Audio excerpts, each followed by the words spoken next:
Start करें। Last वाली class में हम लोग स्टार्ट कर देंगे, लास्ट वाली क्लास से इंडस्ट्रियल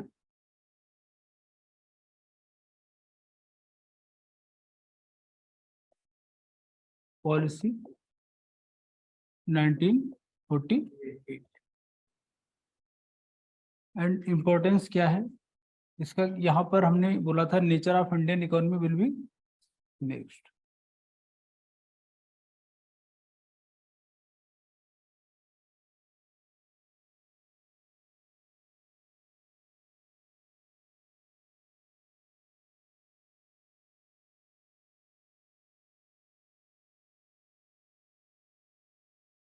हमें ये अंडरस्टैंड करना है कि मिक्स्ड इकोनॉमी का मतलब क्या है एक्चुअली, है ना, ये क्या है इसको समझिएगा। जब कंट्री को फ्रीडम मिली, हम लोगों को मतलब पॉलिसी मेकिंग सब कुछ हमारे पास आ गया, यहाँ से आपको बेस मिलेगा इस वाली बुक को समझने के लिए, ठीक है। इसमें क्या था, पूरी अगर हम लोग वर्ल्ड इकोनॉमी में देखेंगे, एक तरफ तो कैपिटलिज्म का कॉन्सेप्ट था। फादर ऑफ कैपिटलिज्म कौन है?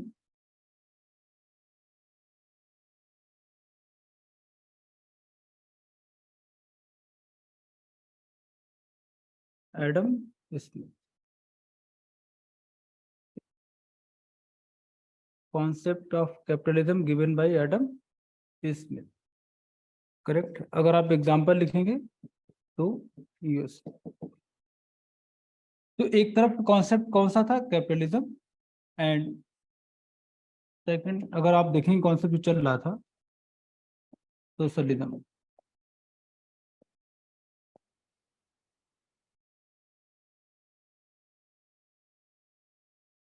कौन है?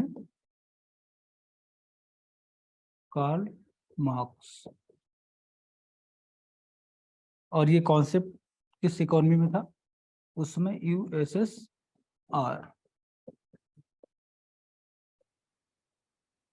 नोट डाउन करते रहिए, फ्लो डायग्राम टाइप बनाते चलेंगे।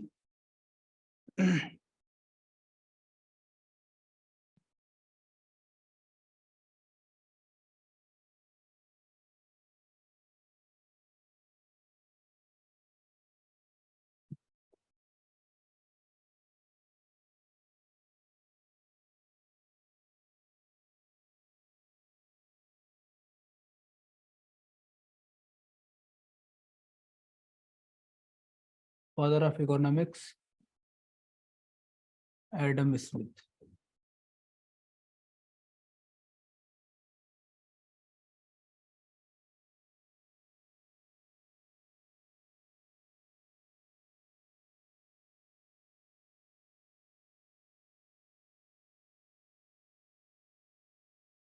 Adam Smith again.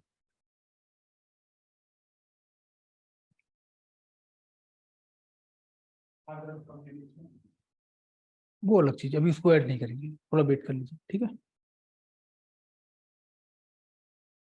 हमें 1948 तक आना, ठीक है।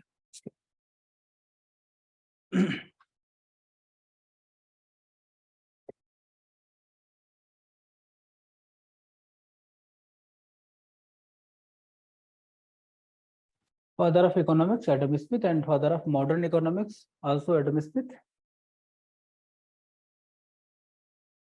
एक इंफॉर्मेशन ये है कि मदर टेरेसा इन इकोनॉमिक्स किसे कहते हैं? Mother Teresa. पढ़ा होगा उनके बारे में, बहुत लिबरल थी मदर टेरेसा। मदर टेरेसा को जानते होंगे, है ना।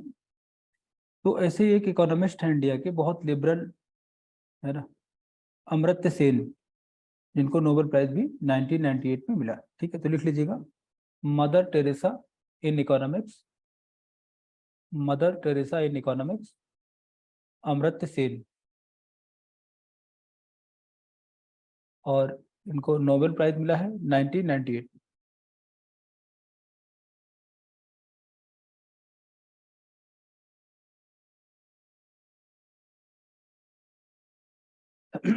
ठीक है, चलिए स्टार्ट करते। देखिए कैपिटलिज्म एक्चुअली क्या है। जब हमें फ्रीडम मिल गई, ब्रिटिश रूल से हम लोग बाहर निकल आए, तो सब कुछ अब हमारे कंट्रोल में था, हमारे लोगों के पास। उसमें ये डिसाइड करना था प्रधानमंत्री को कि हमें कौन सा कॉन्सेप्ट अडॉप्ट करना है, कैपिटलिज्म या सोशलिज्म। तो पहले देखिए नेचर की बात करें, कैपिटलिज्म का जो मेन जो ऑब्जेक्टिव होता है वो होता है प्रॉफिट गेन करना, प्रॉफिट। कैपिटलिज्म का जो मेन ऑब्जेक्टिव क्या है, प्रॉफिट गेन करना, और सोशलिज्म का पब्लिक वेलफेयर।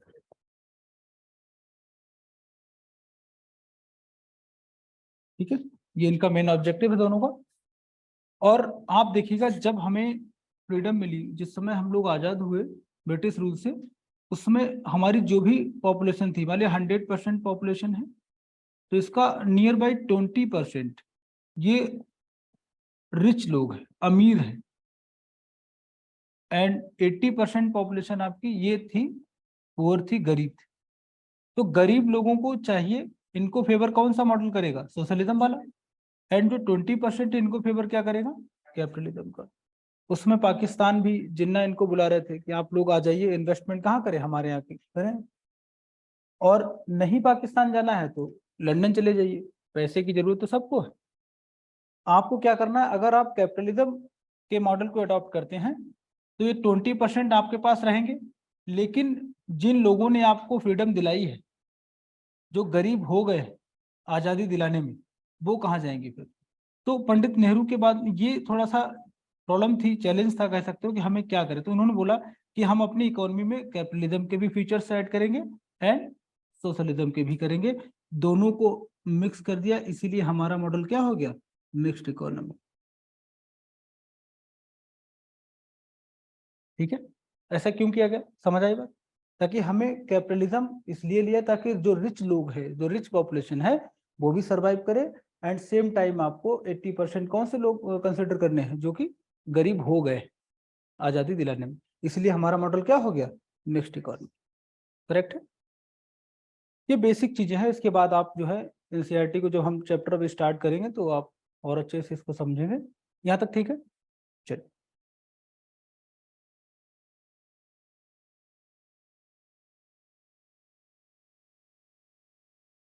ठीक है, ये बेसिक रहेगा, इससे आप आगे देखेंगे, है ना। अब हम लोग पहले यूनिट पे आते हैं। बुक है आपके पास, वो वाले 11th की बुक है? नहीं? अच्छा, नहीं तो मिल जाएगी, ठीक है। Primary sector, secondary sector, tertiary, वो सब लास्ट वाले लेक्चर में क्लियर किया होगा। ठीक है, एक काम करेंगे, एनसीईआरटी ऐसे नोट्स मैंने जो बना के दिए थे लास्ट में, वो मिला था आपको? ठीक, मैं ग्रुप में डाल दूंगा। और ये अगर नाम ही मिले यहाँ से तो पीडीएफ डाउनलोड कर लीजिएगा प्लीज, वरना मैं डाउनलोड करके ग्रुप में ऐड करा दूंगा। ठीक, ठीक, आज ही आपको पढ़ना जाके चैप्टर, वरना सारी मेहनत बेकार हो जाएगी। चलिए स्टार्ट करते हैं बेटा, है ना। चलिए देखिए,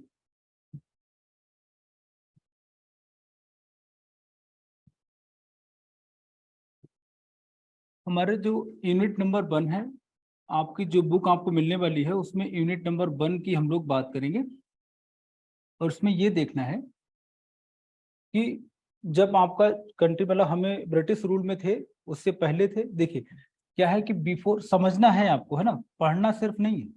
पढ़ने के लिए आपने कोचिंग ज्वाइन नहीं करी। Before British rule and during British rule.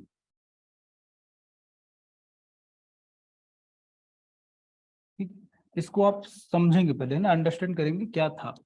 सबसे पहले तो प्राइमरी सेक्टर, इसकी बात करेंगे।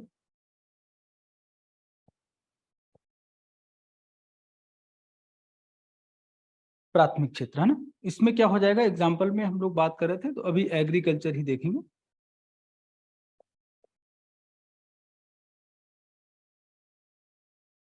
तो बिफोर ब्रिटिश रूल अगर हम देखें, तो नियर बाई 82% पॉपुलेशन आपकी है, वो अपनी इनकम के लिए डिपेंड किस पर है, agriculture. 82% population of this country basically depend on agriculture. अच्छा खासा नंबर है ना। नेचर देखिए क्या है, अभी ब्रिटिश लोग नहीं आए, हम ही लोग हैं। ठीक? तो हम क्या कर रहे हैं, देखिए आपके पास में अगर आप एग्रीकल्चर की बात करें, तो गंगा यमुना, गोदावरी, नर्मदा जैसी रिवर सिस्टम आपके पास है। तो अच्छा, अगर आप सॉइल की बात करें तो बहुत फर्टाइल है, स्पेशली अगर आप बात करेंगे एलुवियल सॉइल आपको मिलेगी, ठीक है, बहुत फर्टाइल है। तो हमारे पास सरप्लस प्रोडक्शन हो रहा है, ठीक है, इस समय क्या है, सरप्लस प्रोडक्शन। और एक बात याद रखिएगा, जब भी प्रोडक्शन का नेचर होगा कभी भी किसी कंडीशन में तो किसी भी आइटम का प्रोडक्शन अगर आपका होगा सरप्लस, सरप्लस प्रोडक्शन अगर है, इट मींस कि जो आपकी नीड है उससे ज्यादा प्रोडक्शन हो रहा है, तो सरप्लस वाला पार्ट आप सेल करने जाओगे। इट मींस कि अब मार्केट का डेवलपमेंट होगा, बाजार का डेवलपमेंट होगा। जब भी प्रोडक्शन कैसा हो जाएगा, सरप्लस प्रोडक्शन किसी चीज का, उसके बाद किसका डेवलपमेंट होगा, मार्केट का। इट मींस कि हमारे यहाँ मार्केट भी थी, अंग्रेज नहीं है। अगर इतना सब कुछ नहीं है तो बाबर इंडिया में क्यों आएगा ना? बाबर से पूछा कि आप इंडिया की तरफ क्यों, उसका जो मतलब कमांडेंट चीफ था, मेरे ख्याल से उसका नाम मुझे नहीं याद आ रहा, उसको अजीब सा नाम था उसका। तो जब लड़ाई होनी थी इंडिया में, उसका जो बार था उससे आपका सिकंदर लोधी थे, तो उसने बोला कि बादशाह हम लोग क्यों चल रहे हैं वहां पर, बाबरनामा का स्टेटमेंट है।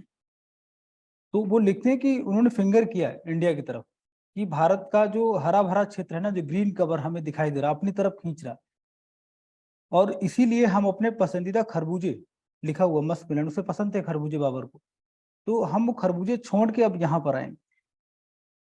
तो ये लोग समझ नहीं पा रहे थे बाबर क्यों आ रहा है ना। तो कुछ तो खास बात थी, गंगा यमुना के दोआब में, दोआब समझते हैं, area between two reverse, Doab कहलाता है, बहुत ज्यादा फर्टाइल लैंड। और ये वही एरिया है फर्टाइल लैंड जहां पर 50% से ज्यादा आपने रेवेन्यू लगाया था अलाउद्दीन खिलजी, और उसने क्या किया, कलेक्ट भी किया। याद होगा आपने, 50% उसने कर लगाया था एग्रीकल्चर पे, वो उसने क्या किया, कलेक्ट भी कर लिया। इट मीन्स कि हमारे यहाँ पोटेंशियल था, सब कुछ ठीक चल रहा था। हम लोग बहुत ज्यादा रिच नहीं थे लेकिन बहुत ज्यादा पुअर भी नहीं।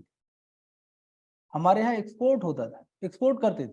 आप इन्होंने जानेंगे सब, आज जाके इन्होंने तुरंत ही पढ़ेंगे पूरी स्टोरी, ठीक है, इसे मेंस में लिखने में आपको हेल्प मिलेगा। इट मीन देखिएगा, प्रोडक्शन अगर सरप्लस है इट मीन्स कि डेवलपमेंट किसका होने वाला है, मार्केट। इस समय क्या है आप देखेंगे प्राइमरी सेक्टर में इंडिया में, सिल्क, ठीक, और सिल्क की बात करें उसमें बांग्लादेश जो है वो किसका पार्ट था, इंडिया का। बांग्लादेश की कैपिटल सिटी इस समय क्या है, ढाका। ढाका में एक बहुत ही शानदार मतलब टेक्सटाइल इंडस्ट्री थी, टेक्सटाइल इंडस्ट्री कहना उसे ठीक नहीं होगा, है ना।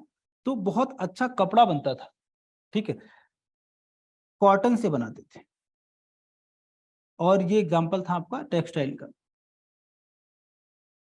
इसको आपने सुना होगा, अगर आप इंडिया में हैं, हम लोग तो मलमल का नाम सुना किसी ने, बहुत ही सॉफ्ट होता था। लोग ऐसा बोलते हैं कि उसमें 2-3 मीटर कपड़े को आप ना एक मैच बॉक्स में रख सकते थे, इतना सॉफ्ट होता था। आप सोचिए, इतना बड़ा सा कपड़ा आपने इतने से बॉक्स में रख लिया अंदर, तो कितना शानदार तरीके से काम होता होगा। जब इतना फाइन वर्क रहा होगा, इसकी डिमांड कैसी रही होगी फिर। तो आप देखिएगा कि सिल्क से जो भी चीजें बनती थी हमारे यहाँ, या फिर कॉटन का टेक्सटाइल वाला, स्पेशली अगर हम मलमल की बात करें, और मलमल बनता था सबसे बढ़िया फाइन क्वालिटी का ढाका में, ये आप चैप्टर नंबर 1 में देखेंगे। और वहां पर जो ढाका में जो मुस्लिम लोग रहते थे उनको उस समय डाकी मुस्लिम कहते थे, डाकी मुस्लिम बनाते थे। डाकी मुस्लिम टर्म है। अच्छा एक चीज और, एनसीईआरटी पढ़ेंगे तो नोट्स बनाते हुए चलेंगे। इस बार भी पीटी में 2-3 क्वेश्चन ज्योग्राफी के डायरेक्ट एनसीईआरटी के, डायरेक्ट, ठीक है। और मैं आपको बता दूं, जैसे आईएएस पीटी 2014 एक क्वेश्चन आया था, कलमकारी, कलमकारी के बारे में, क्या है कलमकारी, एनसीईआरटी का डायरेक्ट क्वेश्चन। 14 से पहले किसी टेक्स्ट बुक में मिलेगा ही नहीं, किसी कोचिंग नहीं कराया गया, जब आ गया तो हर आदमी नोट कराना स्टार्ट कर दिया। तो जो चीज आप अभी कर रहे हो ये बेस है आपका, ठीक है। आज जाएंगे यूनिट नंबर 1 कंप्लीट करेंगे, ठीक है, नोट्स जरूर बनाएंगे। तो देखिए, जब सिल्क की बात करेंगे, कॉटन की बात करेंगे, यहाँ पर बहुत अच्छे से काम हो रहा है। और इसी समय एक टूरिस्ट आता है हमारे यहाँ पर, बर्नियर। तो बर्नियर बोलता है कि इंडिया में स्पेशली जो बंगाल वाला पोर्शन है ये बहुत रिच है, लोगों के पास सब कुछ है, वो नॉनवेज खाते हैं उनके पास है, हर आदमी अपने के फार्म हाउस टाइप बना रखा है, सबको जो खाते हैं, जिस चीज की नीड है वो सब उनके पास। और इजिप्ट का जो उसने बोला है, एग्जांपल दिया, इजिप्ट से कई गुना बेहतर इनकी इकोनॉमी है। बंगाल की बात कर रहे थे, अभी तो पूरा इंडिया बाकी है, तभी तो सोने की चिड़िया बोलते हैं जिसको। तो आप देखेंगे यहाँ सब कुछ बढ़िया हो रहा है। और नेचर आप देखिए क्या है, मान लीजिए किसी फार्मर के पास में एक कोई फार्मिंग साइट है, मान लिया है ना, जो भी स्मॉल होल्डिंग हो, कुछ भी हो, खेत छोटा बड़ा अलग बात है ना, वो क्या करेगा, उसे पता है कि या तो वो धान लगाएगा, पैडी कर लेगा, बाकी बार्ले हो जाएगा, गेहूं हो जाएगा, ये सब करेगा, दालें करेगा, सब कुछ होता है खेत में। डाइवर्सिटी बहुत ज्यादा है, क्रॉप डाइवर्सिटी बहुत ज्यादा, सब कुछ बढ़िया चल रहा है। और इसी समय क्या हो जाएगा, आपके यहाँ कौन आ जाएगा, ब्रिटिश रूल आपका स्टार्ट हो जाएगा। अब इन लोगों को तो समझ आ गया कि होने वाला है क्या। अब आप देखिए क्या हुआ, इंडिया चेंज आपको देखना है कि before and during this period क्या हुआ। ये आपका है ब्रिटेन।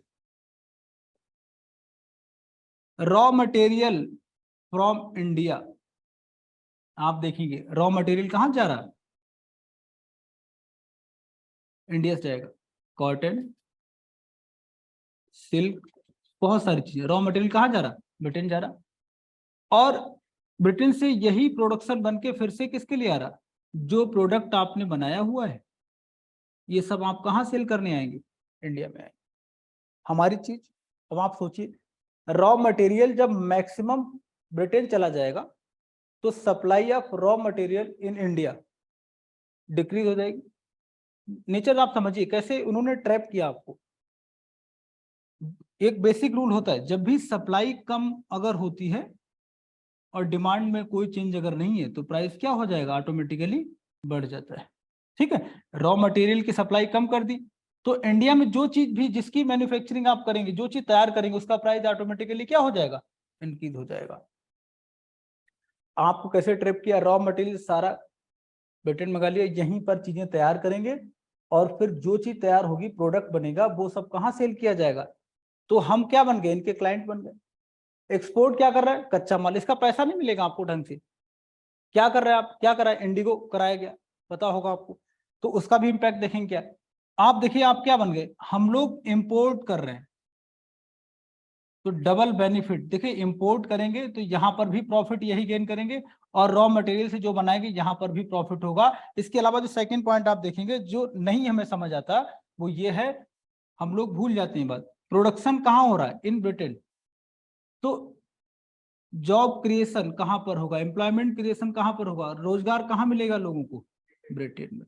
हमारे पास रोजगार भी नहीं। और पहले हमारे लोग, आप सोचिए, अपने हाथ से कुछ बना रहे, मान लिया, अगर आप देखा होगा, एक मोची लोग होते थे पहले, मोची का नाम में भी आप सुना होगा, अब तो एक ब्रांड है मोची। तो वो लोग क्या करते थे, अपने हाथ से लेदर शूज या ऐसा कुछ फुटवेयर टाइप बनाते थे।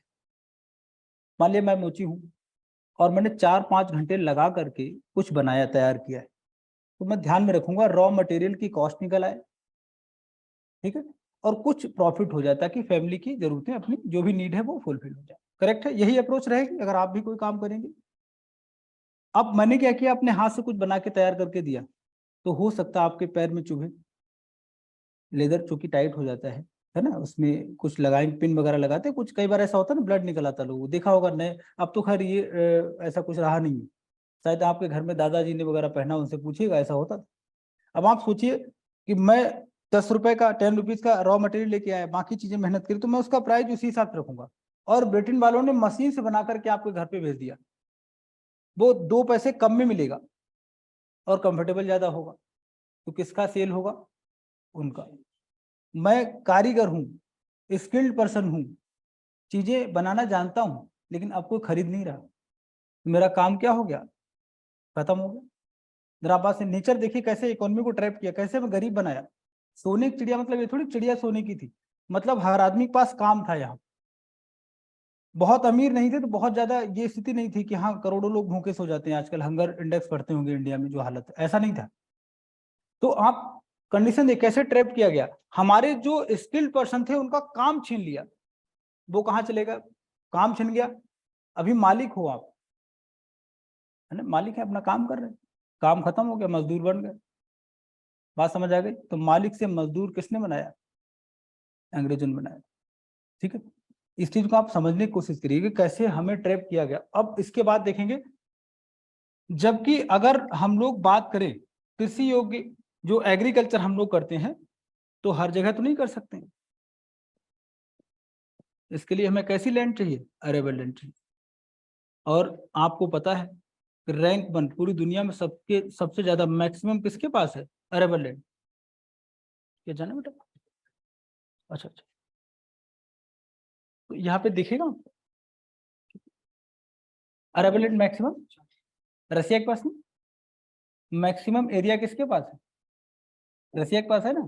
अरे इतना बेसिक तो जानते हो ना, मैक्सिमम एरिया रसिया के पास है।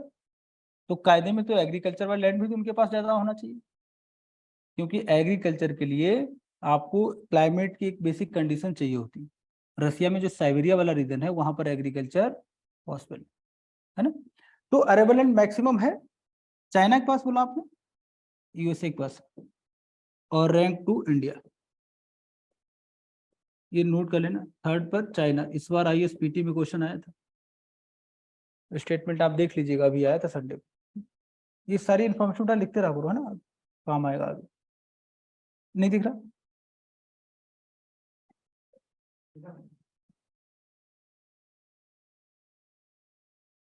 क्या साइबेरिया वाली कंडीशन, उसी साइबेरिया याद कर रहे थे, वही हो गया।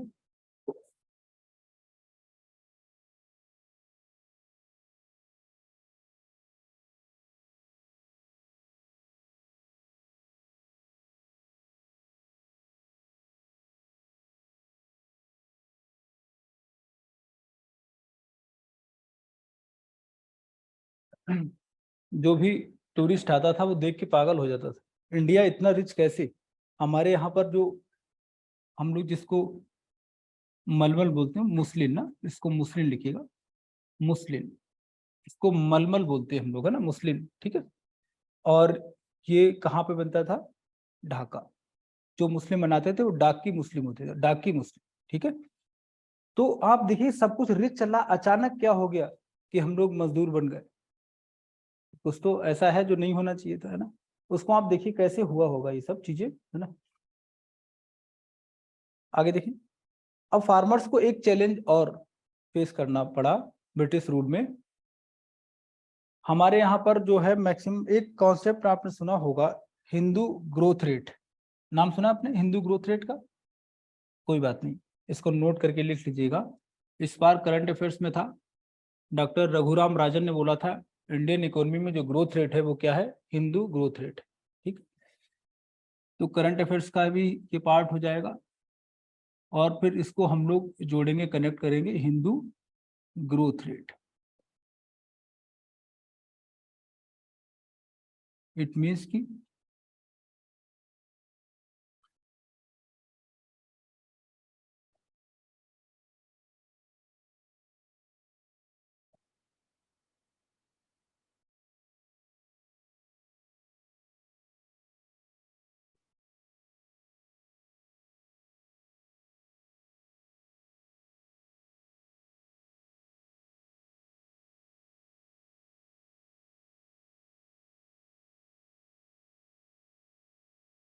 जब भी ग्रोथ रेट जीडीपी या इकोनॉमी का बहुत ज्यादा पुअर होता है तो इसको बोला जाता है हिंदू ग्रोथ रेट।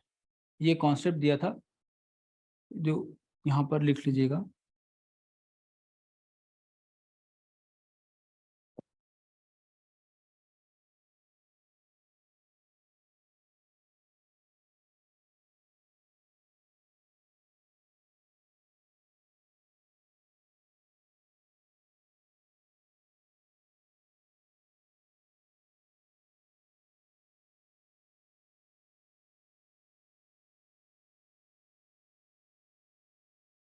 प्रोफेसर राज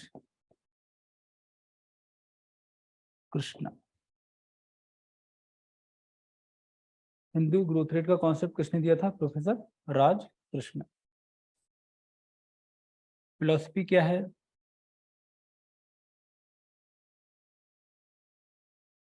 तो उस समय जो था हम लोग इसी फिलोसफी पे रहते थे लगभग। आपने शायद नॉर्थ इंडिया के फार्मर्स को, स्पेशली यूपी बिहार के किसानों को सुना होगा कि जितना नसीब में होगा उतना तो मिलेगा। सुना होगा ना, लोग बोलते हैं जितना होगा उतना मिलेगा, तो मेहनत क्यों करें फिर? जब खेत में दाने बो दिए, हमने बीज डाल दिया है, और मान लिया मेरे नसीब में 10 कुंटल मिलना, तो 10 ही मिलेगा, जाए या ना जाए। तो ना जाए तो ज्यादा अच्छा। ठीक है, तो ये अप्रोच, ये हिंदूवादी अप्रोच है, इसीलिए हमारी ग्रोथ रेट क्या रहेगी, कम रह गई। और इन्होंने गुस्से में कहा था, क्योंकि ग्रोथ रेट हमारा 3.5% से ज्यादा हो ही नहीं पा रहा था, तो उन्होंने बोला ये ग्रोथ रेट क्या है, हिंदू ग्रोथ रेट है, क्योंकि हम लोग भाग्य पर निर्भर हैं, मेहनत मत करो। कर्मा, कर्मा की बात ही नहीं है, इनके लिए कर्मा कुछ भी नहीं, जो आपके मतलब लक में होगा, नसीब में होगा, या डेस्टिनी वाले कॉन्सेप्ट, ये सब लग जाता था। तो ये बात याद रखेंगे, अभी न्यूज में था। खैर अब देखिए इसको यहाँ पर हम लोग क्यों डिस्कस कर रहे हैं, तो थोड़ा सा before British rule and during British rule देखते हैं क्या रहा होगा एग्रीकल्चर में। देखिए, मान लिया किसी फार्मर के पास में ये फार्मिंग साइट है, वो क्या करेगा, जो क्रॉप्स जिनको वो लगाएगा, है ना, वो क्या होंगी, नंबर वन फूड क्रॉप्स होंगी, फसलें वो होंगी जो आप एज ए फूड जिनको कंज्यूम करेंगे, प्रायोरिटी आपकी यही रहेगी, है ना। उसमें क्या हो जाएगा, जो भी आपको लगाना है रीजन वाइज वो अपना लगाएंगे। तो इससे क्या हो जाएगा, कितना भी कम हो, कुछ भी हो, लेकिन आपकी फैमिली पूरे साल तक कम से कम 2 टाइम्स आपको फूड अवेल हो जाएगा, इतना तो हो जाएगा, कर सकते हैं। धान गेहूं जो भी बोना है वो दी। अंग्रेज लोगों को पता चल गया कि यहाँ पर फर्टाइल लैंड है, और इस समय यहाँ पर इंडिगो का प्रोडक्शन कराना स्टार्ट कर दिया उन्होंने। 3/20 आपको पता होगा ये केस था, है ना, जिसको 3 कठिया बोलते थे उस समय। मतलब आप अपनी जमीन पर किसको लगाएंगे, अब इंडिगो लगाएंगे, नील को लगाएंगे। और इसका नेचर क्या था, ये आपकी जो फर्टाइल लैंड है कई बार लगा देंगे, तो जो लैंड का नेचर है वो क्या हो जाएगा, बैरन हो जाएगा, बंजर जमीन हो जाएगी।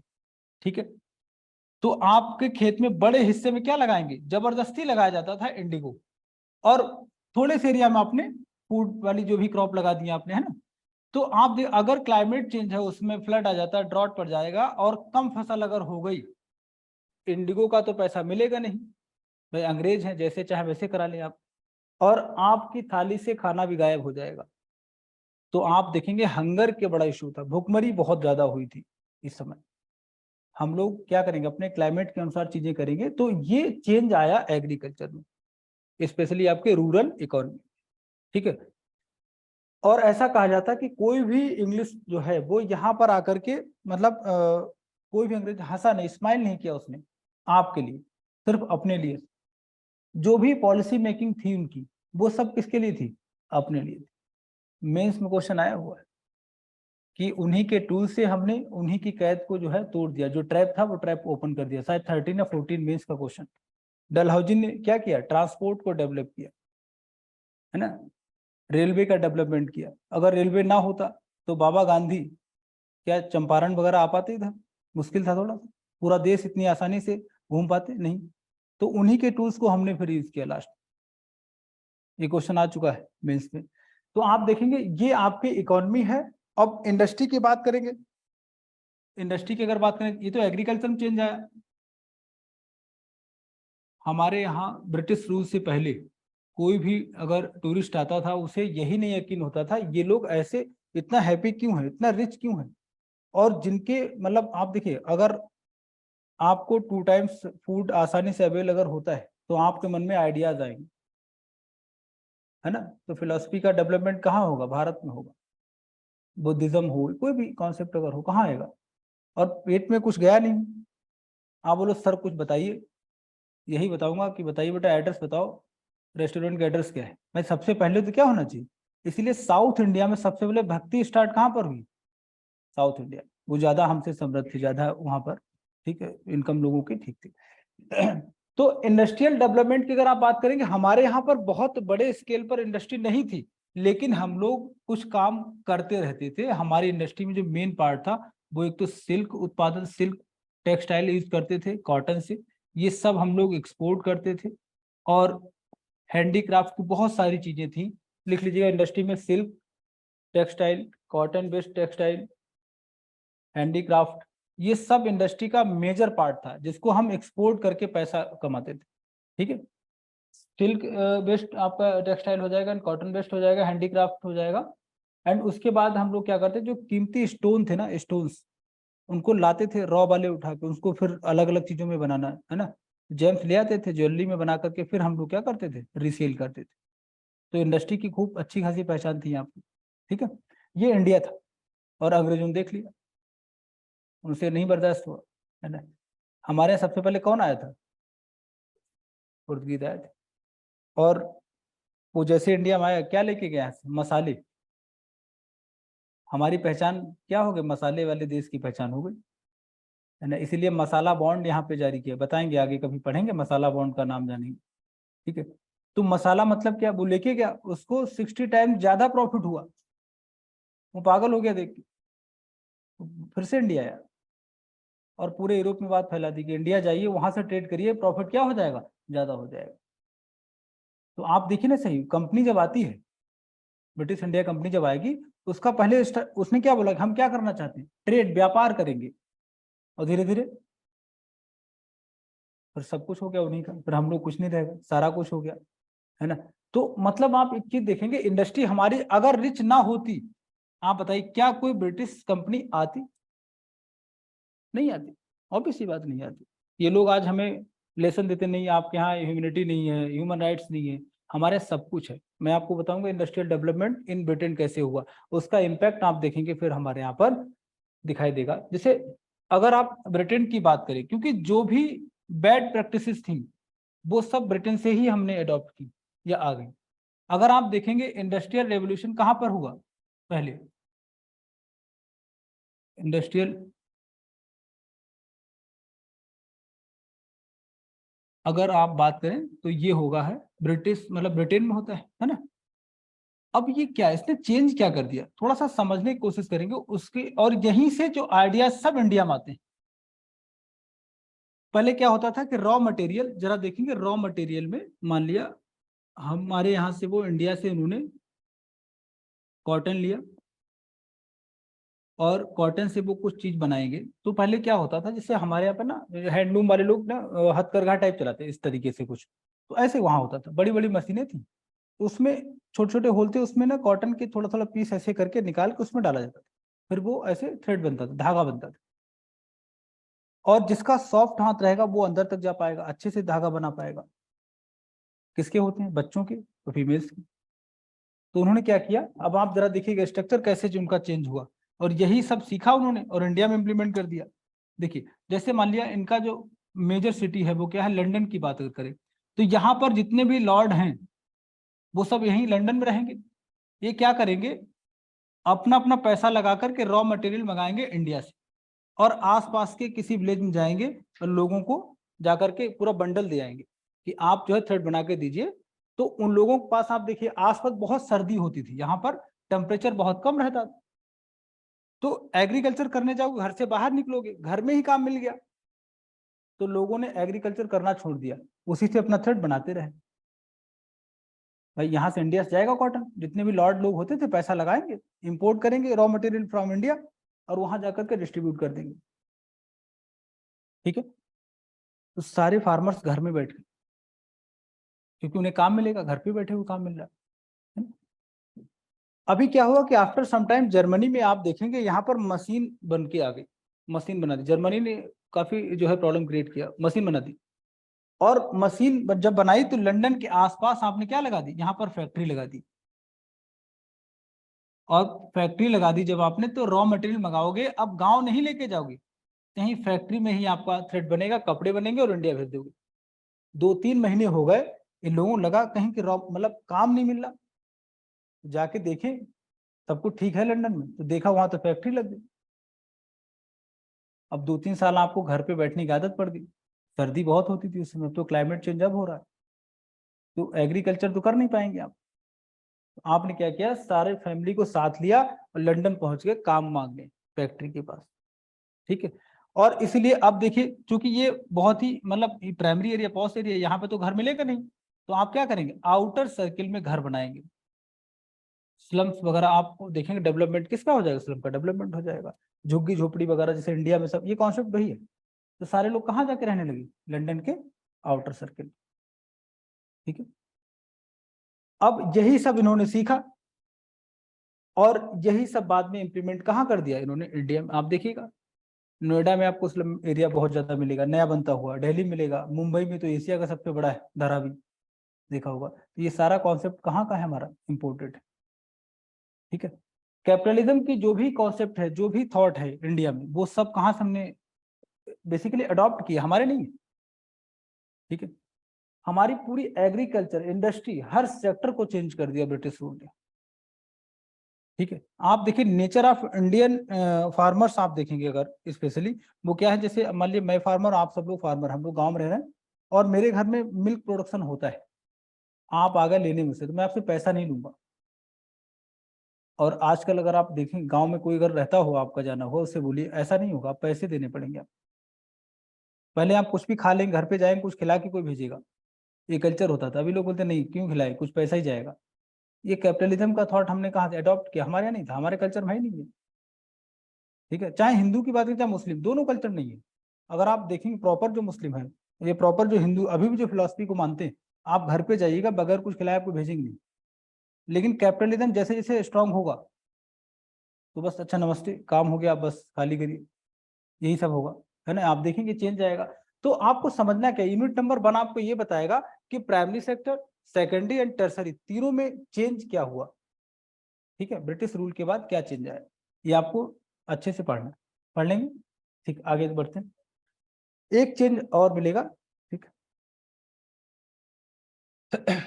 अच्छा, एक बुक रहेगी 9th की, जिसकी हेडिंग है इकोनॉमिक्स, 9th की टेक्स्ट बुक है, उसमें पालमपुर ब्लेज की स्टोरी है, उसको रीड कर लीजिएगा प्लीज, है ना। पढ़ के देखा, पालमपुर को पढ़ा, समझ आया होगा। प्राइमरी सेक्टर, सेकेंडरी, ये सब चीजें होंगी, है ना, ये सब एक्टिविटीज इसमें रहेंगी। एक यूनिट इसमें है ह्यूमन कैपिटल, देखा होगा लास्ट में शायद, वो थोड़ा सा मैं आपको थोड़ा हिंट देता हूँ, यहाँ पे काम आएगी उधर भी। ठीक है, तो इसको थोड़ा सा समझ लीजिएगा।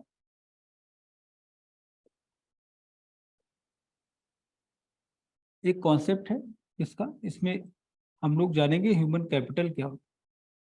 ह्यूमन कैपिटल, पालमपुर स्टोरी जो बुक है 9th की, उसमें आप देखेंगे लास्ट यूनिट है, तो उसमें ह्यूमन कैपिटल मिल जाएगा। तो ये क्या है इसको समझिएगा, और इसकी नीड क्यों है। देखिए, कोई बताएगा what is human capital, human capital क्या है, या basic difference between human resource and human capital. Human resource हम लोग हैं, या ह्यूमन कैपिटल, कुछ तो डिफरेंस होगा, बताइए क्या है। हाँ, थोड़ा सा आइडिया लगाइए।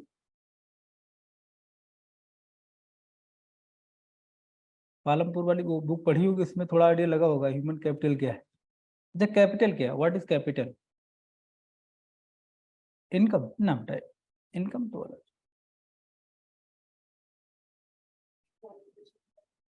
इन्वेस्टमेंट। अच्छा,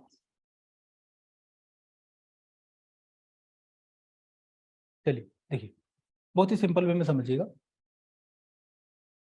जैसे मान लिया किसी फैमिली में दो बच्चों का बर्थ होता है, दो बच्चों का जन्म हुआ, एक ए है, एक का नाम बी है। तो ये दोनों एट द सेम टाइम अगर आप देखेंगे ह्यूमन रिसोर्स तो हो गए, कोई डाउट नहीं।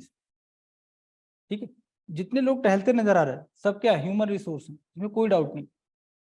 लेकिन इसमें जो मिस्टर ए हैं,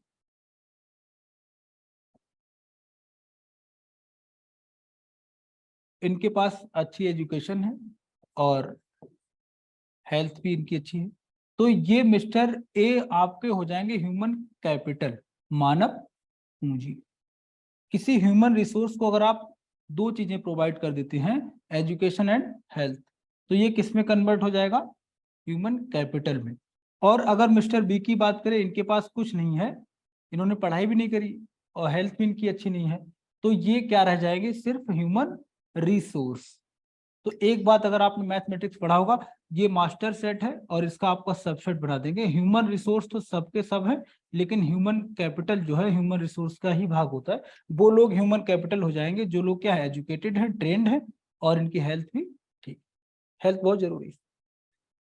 तभी आप देख घर वाले आपको क्या बोलते हैं, बेटा पढ़ाई करो खाते पीते रहना, बोलते होंगे नहीं? घर वालों को पता है कि आपको क्या बनाना है, ह्यूमन कैपिटल, मानव पूंजी, ठीक है ना। और इसका देखिए डिफरेंस क्या है। अगर मान लिया कोई डॉक्टर है एक तरफ, तो ये डॉक्टर की सैलरी मान लिया अगर अभी 1 लाख पर मंथ है, तो हो सकता है नेक्स्ट ईयर 2 लाख हो जाए। लेकिन यहाँ पर ये क्या, मिस्टर बी चूंकि ह्यूमन कैपिटल नहीं, ट्रेंड नहीं, इनका हेल्थ भी पुअर है, तो इनकी इनकम क्या होगी, मैक्सिमम 10,000 के आसपास। अगले साल कितना भी ज्यादा ये अच्छा काम करेंगे, मैक्सिमम क्या हो जाएगा 15,000, इससे ज्यादा इंक्रीज नहीं करेगा, ठीक है ना। तो आप बताइए अगर कोई ऐसी इकोनॉमी है जहां पर मैक्सिमम पॉपुलेशन क्या, ह्यूमन कैपिटल, वो रिच होगी या पुअर इकोनॉमी होगी? क्लियर है ना। अमेरिका में मैक्सिमम कौन है, ह्यूमन कैपिटल, और हमारे यहाँ कौन है, मैक्सिमम ह्यूमन रिसोर्स, इसलिए हम लोग क्या है, गरीब। और जैसे जैसे percentage of human capital increase होगा, तो इंडियन इकोनॉमी क्या हो जाएगी, रिच होगी। को समझ आ रहा है, ठीक है। तो आपको क्या बनना है, ह्यूमन कैपिटल या ह्यूमन रिसोर्स, कैपिटल, ठीक है। बात समझ आई। कुछ बैरियर्स होंगे, कुछ चैलेंजेस रहेंगे जिनसे हम लोग ह्यूमन कैपिटल में कन्वर्ट नहीं हो पाते, ठीक है। तो कौन कौन से चैलेंजेस हैं जिससे हम लोग अपनी मैक्सिमम पॉपुलेशन को ह्यूमन रिसोर्स से ह्यूमन कैपिटल में कन्वर्ट नहीं कर पाते? कोई चैलेंज है, कोई बैरियर्स हैं कुछ? आराम से सोचिए, 1 मिनट सोच के बताइए। ह्यूमन रिसोर्स को अगर हम कन्वर्ट करें ह्यूमन कैपिटल में, तो कौन कौन से बैरियर्स आपको नजर आएंगे इन इंडिया स्पेशली? आराम से नोट करके सारे सोचो फिर बताओ। बात समझ आई। ह्यूमन रिसोर्स को किस में कन्वर्ट करना है, ह्यूमन कैपिटल में, तो कुछ बैरियर्स होंगे, वो बताना है आपको।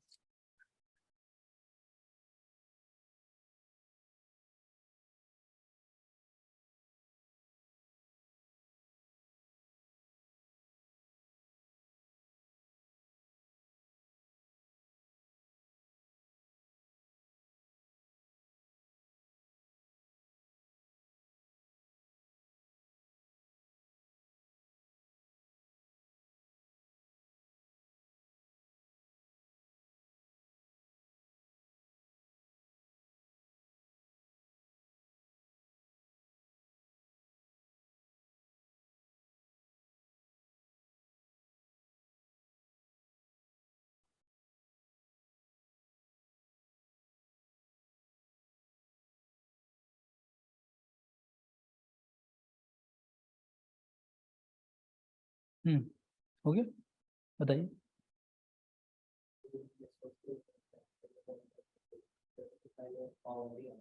Okay, good.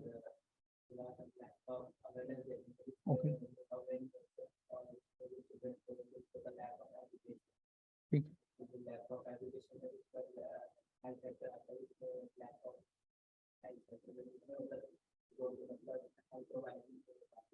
Poor infrastructure in health sector, ठीक।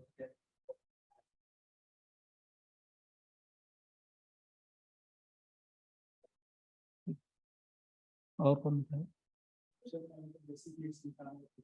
बेसिक नीड, हाँ ठीक है।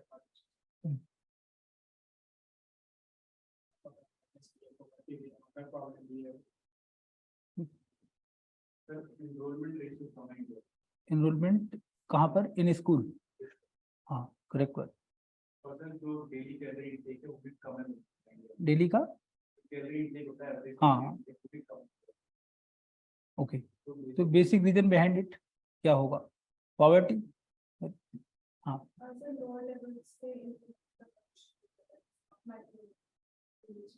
माइक्रो लेवल पर, ओके।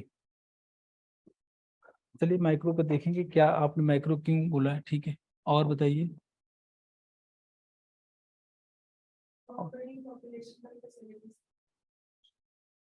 क्यों, फंड नहीं हमारे पास? नहीं, इतने बड़े लोग हैं, हमारा जीडीपी इतना बड़ा हो गया, नहीं तो पैसा तो है ना। नितिन गडकरी क्या बोलते हैं, पैसे की कमी नहीं है हमारे पास। एक वही नेता बढ़िया है, बोलता है हमारे पास पैसे की कमी नहीं है। अभी बात करेंगे इस पे, हाँ बताइए। कौन कौन से बैरियर्स हैं, नोट किया ना? सेम है, कुछ अलग तो नहीं देखिए। और कोई बताएगा? आप बताएंगे?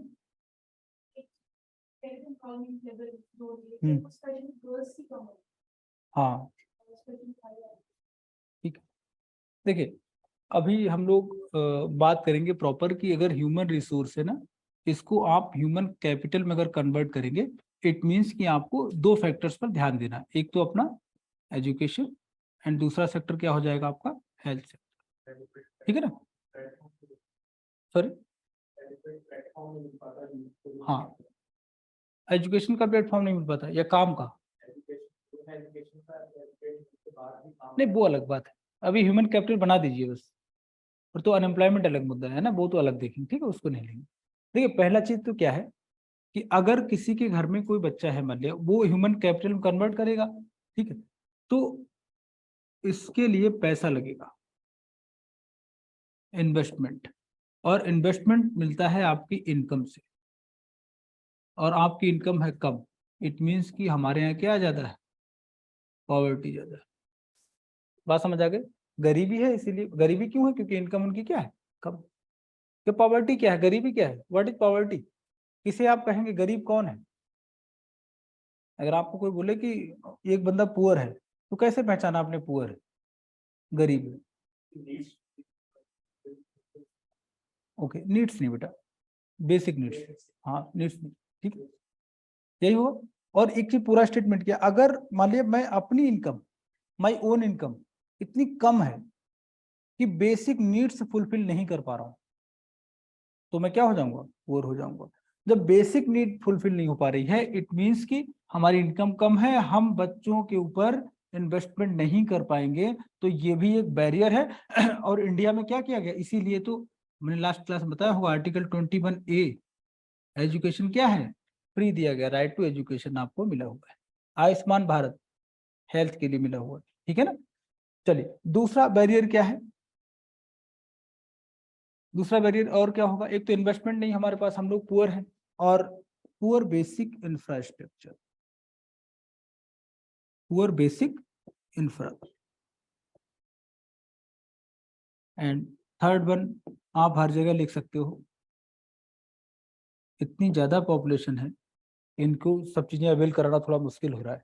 अब तो हम लोग चाइना से क्या है, आगे, रैंक 1 हो गया, पॉपुलेशन में हम लोग क्या है, चाइना से आगे,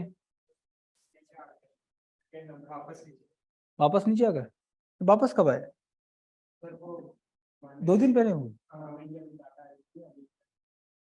अच्छा, तो अभी जल्दी हुआ, संडे के बाद ही हुआ वो कभी, है ना? संडे तक तो हम लोग नंबर 1 थे।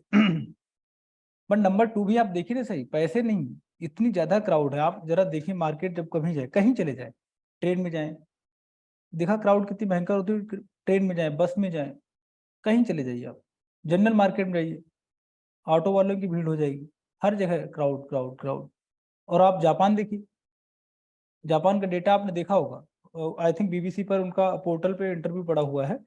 एक कॉलेज है या आई थिंक स्कूल है, वो बंद हो गया, क्योंकि लास्ट बच्चा था उस पूरे एरिया का, वो इस बार पास हो गया, लड़की थी, लास्ट बच्ची थी पूरे एरिया में, अब बच्चे ही नहीं, स्कूल बंद करना पड़ा। और हमारे यहाँ क्या है, माफ करो प्रभु, हर घर में 4 4 5 5 बच्चे, लोग समझाते बस हो गया। अब तो धरती माँ चिल्लाने लगी, ये क्या है वसुदेव कुटुंबकम, ये तो नहीं कुटुंब है ना, G20 हम लोग होस्ट कर रहे हैं, वासुदेव कुटुंब की हम लोग बात करें, कुटुंब बढ़ाए जा रहे लगातार।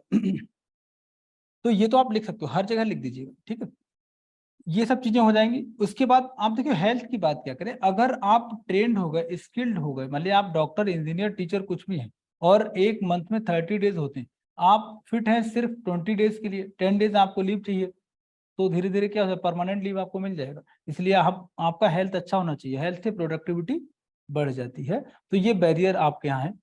तो अब आगे देखेंगे, ये बात याद रखिएगा, ह्यूमन कैपिटल आज जाएंगे 9th की, डाउनलोड कर लीजिए नेट पे, आजकल सब कुछ है, 9th की एनसीईआरटी इकोनॉमिक्स वाली डाउनलोड करेंगे, ह्यूमन कैपिटल पूरा चैप्टर पढ़ जाएंगे आराम आराम, ठीक है। चलिए एक चीज और देखिएगा, जब हम लोग अपना 11th वाली बात करेंगे, तो सारे सेक्टर पढ़ने के बाद फॉरेन ट्रेड, इसको जरा समझिएगा, फॉरेन ट्रेड क्या है, व्हाट इज फॉरेन ट्रेड। तो इसको जरा बेसिक समझेंगे क्या है कैसे होता, फिर आप अपने कंट्री को देखेंगे। जैसे ये हमारा कंट्री इंडिया है और रेस्ट ऑफ द वर्ल्ड। यहां से अगर हम कुछ भी सेल करने जाते हैं, बाइक या कुछ भी, राइस, तो ये हो जाएगा आपका एक्सपोर्ट। और यहां से आपको क्या मिलेगा, फॉरेन करेंसी। ठीक है, ये क्या हो जाएगा आपका एक्सपोर्ट हो जाएगा। और अगर हम कोई आइटम मंगाते हैं लाइक आईफोन, और फिर हम लोग पेमेंट करेंगे, वो भी डॉलर में ही जाएगा, ये कहलाएगा आपका इंपोर्ट। ये हो गया इंडिया के पॉइंट ऑफ व्यू से इंपोर्ट। तो एक्सपोर्ट एंड इंपोर्ट ये किसका पार्ट है, ये आपका फॉरेन ट्रेड का।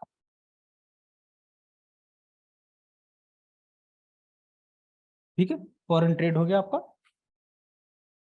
अब इसमें केसेस देखिए, जनरली कौन कौन से केसेस आपको ध्यान रखने होते हैं। केस नंबर 1,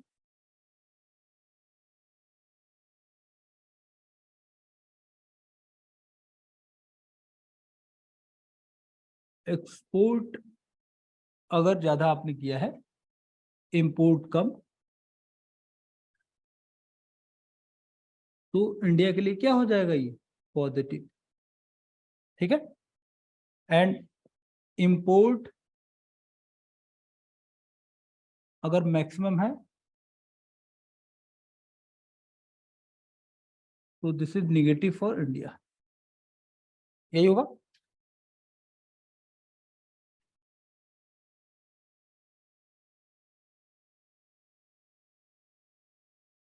अब हम लोग देखेंगे कि ब्रिटिश रूल से पहले हमारे यहाँ फॉरेन ट्रेड का नेचर क्या था।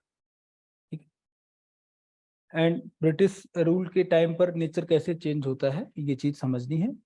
अच्छा, अभी आपको पता होगा कि 23 की अगर बात करें तो हमारा जो है BOT, बैलेंस ऑफ ट्रेड जिसको बोलते हैं, आगे आप यूनिट पढ़ेंगे, बैलेंस ऑफ ट्रेड, ये निगेटिव है चाइना के साथ।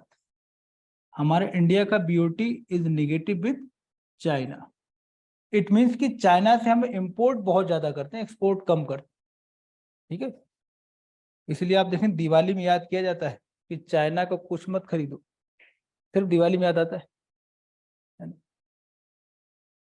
अब आप देखिएगा ब्रिटिश रूल से पहले क्या था कि मैक्सिमम चीजें हम लोग एक्सपोर्ट करते थे। और हमारे यहाँ क्या एक्सपोर्ट होता था, बढ़िया क्वालिटी के राइस होते थे, सिल्क, कॉटन, स्टूल्स, ये सब चीजें हम एक्सपोर्ट करते थे, पैसा कमाते थे। मतलब एक्सपोर्ट हमारा ये क्या था, ज्यादा था, इंपोर्ट आपका कम था। इंपोर्ट हम लोग बहुत कम करते थे, तो हमारा जो ट्रेड था वो कैसा था, पॉजिटिव था। सोने की चिड़िया ऐसे नहीं बन गया, हर चीज हमारी क्या थी, पॉजिटिव। और जब ब्रिटिश रूल आया, आप देखिएगा कॉटन और सिल्क कौन लेके गायब हो गया, रॉ मटेरियल के रूप में वो लेके चलेगा। जब आपके पास बचा ही नहीं तो क्या आप एक्सपोर्ट कर पाएंगे, अपनी नीड पूरी नहीं कर पा रहे। ठीक है, तो ब्रिटिश रूल में हमारा जो बैलेंस ऑफ ट्रेड, मतलब बेसिकली फॉरेन ट्रेड अगर आप देखें, वो क्या हो जाता है, निगेटिव हो जाता है।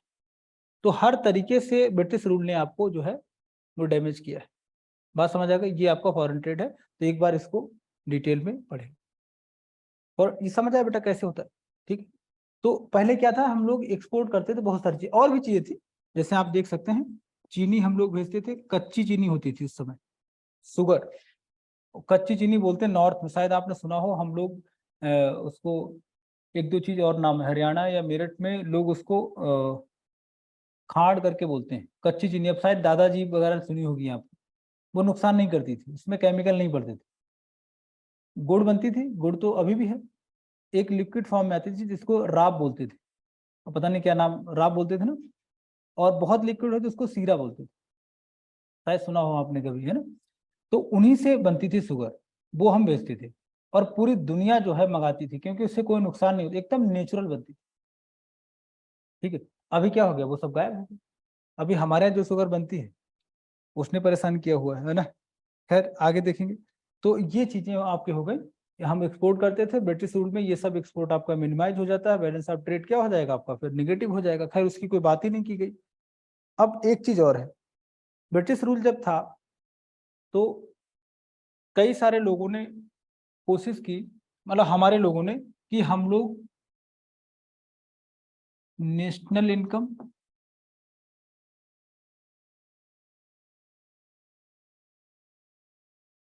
And per capita income,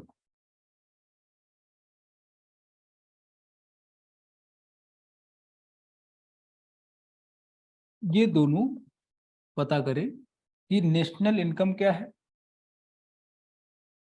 and per capita income क्या है। ब्रिटिश कभी भी, ब्रिटिश गवर्नमेंट ने कभी कोशिश नहीं करी कि भारत में कभी ऐसा बताया जाए कि भाई हाँ आपकी नेशनल इनकम क्या है, पर कैपिटा इनकम क्या है। हमारे कई लोग थे, उनमें सबसे बड़ा नाम आता है दादा भाई नारोजी। ठीक है, आप लिख लीजिएगा।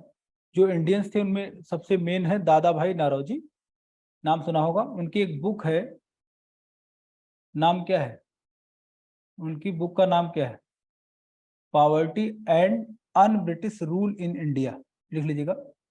एक बुक है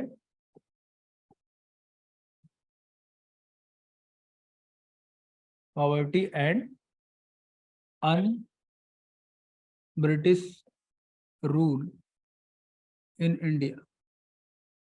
पूरा आप अगर डिटेल में सिलेबस कर लेंगे ना, तो अगर यूपीएससी मेंस एंड पीटी में जितने क्वेश्चन आएंगे उसमें 40 to 50% करने लायक हो जाएंगे। पर डिटेल में करना, अच्छे से घर पे होमवर्क करते हुए चलना। Poverty and un British rule in India, ये बुक के राइटर कौन है, दादा भाई नारोजी। ठीक है, इन्होंने पहली बार कोशिश की थी कि इंडिया के लोगों को बताया जाए कि हमारी नेशनल इनकम क्या है एंड पर कैपिटा इनकम, दोनों कॉन्सेप्ट। बहुत सारे लोग हैं, और साइंटिफिक रूप से अगर आप देखेंगे, डॉक्टर राव BKRV राव, है ना। अगर आपसे पूछा जाए जो साइंटिफिक मेथड से किसने कैलकुलेट किया पहली बार, तो डॉक्टर BKRV राव, इन्होंने साइंटिफिक मेथड से पहली बार नेशनल इनकम बताई थी। ठीक है, डेटा नहीं याद रखना है अभी, वो आप आगे देखेंगे। और जो नेशनल इनकम है ना, इंग्लिश कंपनी ने कभी भी कोशिश नहीं करी कि हम जिस कंट्री में रहते हैं उनका रॉ मटेरियल यूज करते हैं, इतना पैसा लेते हैं, उनको एक बार बताया जाए कि आपकी कंडीशन एक्चुअली में क्या है, कभी नहीं कोशिश की गई। ठीक है, चलिए अब देखेंगे। आगे समझने से पहले आपको पॉलिसीज का नेचर जानना होगा। एक होता माइक्रो पॉलिसीज या माइक्रो इकोनॉमिक्स, इसकी बात करेंगे। दूसरा होता मैक्रो। क्या डिफरेंस है, व्हाट इज मतलब basic difference between micro and macro. नाम सुना पहले, माइक्रो एंड मैक्रो। अच्छा, एक बुक और थी, बहुत पुरानी बुक है, जिसका नाम है इकोनॉमिक्स, अर्थशास्त्र। इसके राइटर कौन है, ये बुक है बहुत पुरानी, एंशिएंट बुक है आपका। राइटर कौन है, कौटिल्य, चाणक्य, विष्णुगुप्त, किसी भी नाम पे लिख लो कहीं नोट करके। बुक का नाम है इकोनॉमिक्स, राइटर है कौटिल्य, ब्रैकेट में चाणक्य, और इनका जो ऑफिशियल नाम था विष्णुगुप्त।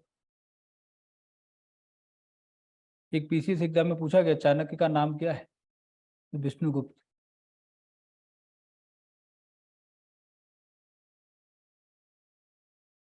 ये बुक इसलिए बताइए कि इसमें इकोनॉमिक्स जैसा कुछ नहीं है, मतलब है लेकिन इतना नहीं कि टोटली क्या है इकोनॉमिक्स के बारे में।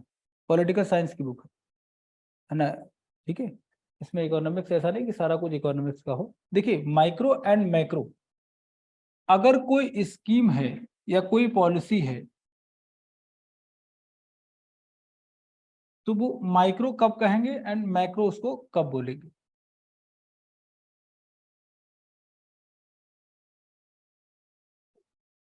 अगर कोई स्कीम आपने बनाई, उसको माइक्रो या मैक्रो कब बोला जाएगा, अगर किसी भी स्कीम का इम्पैक्ट लिमिटेड हो, तो उसको क्या बोलेंगे, माइक्रो।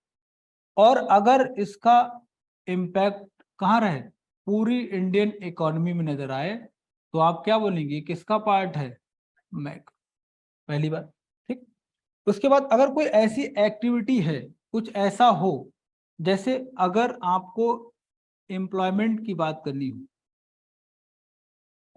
रोजगार, जैसे सुना होगा भारत में एम्प्लॉयमेंट क्या है, बहुत तेजी से कम हो रहा, अनएम्प्लॉयमेंट बढ़ रहा है।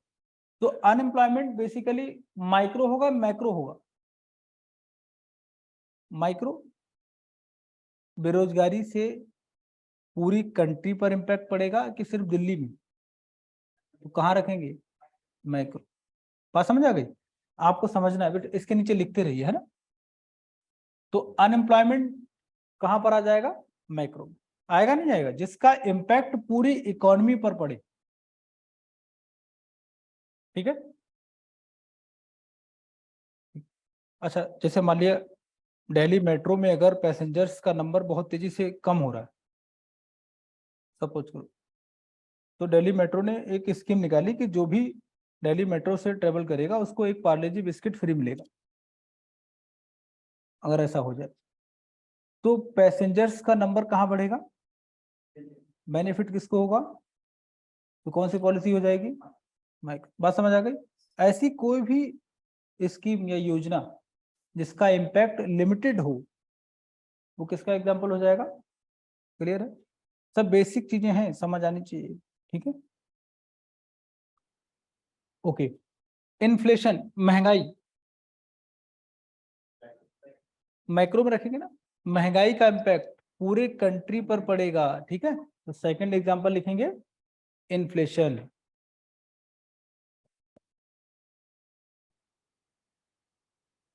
एंड सेकंड एग्जांपल रिसेशन, ठीक है ना। ठीक है, क्लियर है ना। ओके, एक चीज और बताइए फिर, अगर हम लोग बात करेंगे बजट, है ना, budget is the part of fiscal policy, और इसका इम्पैक्ट पूरे इंडिया पर पड़ेगा। बजट में अगर गवर्नमेंट बोल दिया कि इस बार टैक्स कम लेंगे, तो क्या सिर्फ दिल्ली वालों से, हर जगह। तो बजट या फिस्कल पॉलिसी किसका एग्जाम्पल होगा, नोट करो फटाफट।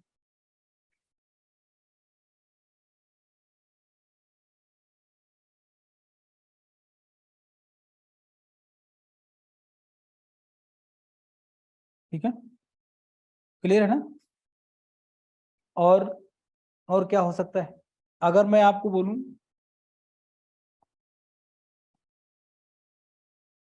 मॉनेटरी पॉलिसी, मतलब आरबीआई अगर बोले कि हम रेट ऑफ इंटरेस्ट को कम कर रहे हैं या बढ़ाएंगे कुछ भी, तो उसका इम्पैक्ट कहाँ पड़ेगा, देख लीजिए, मॉनेटरी पॉलिसी। क्या समझ आया क्यों लिख रहे हैं हम लोग,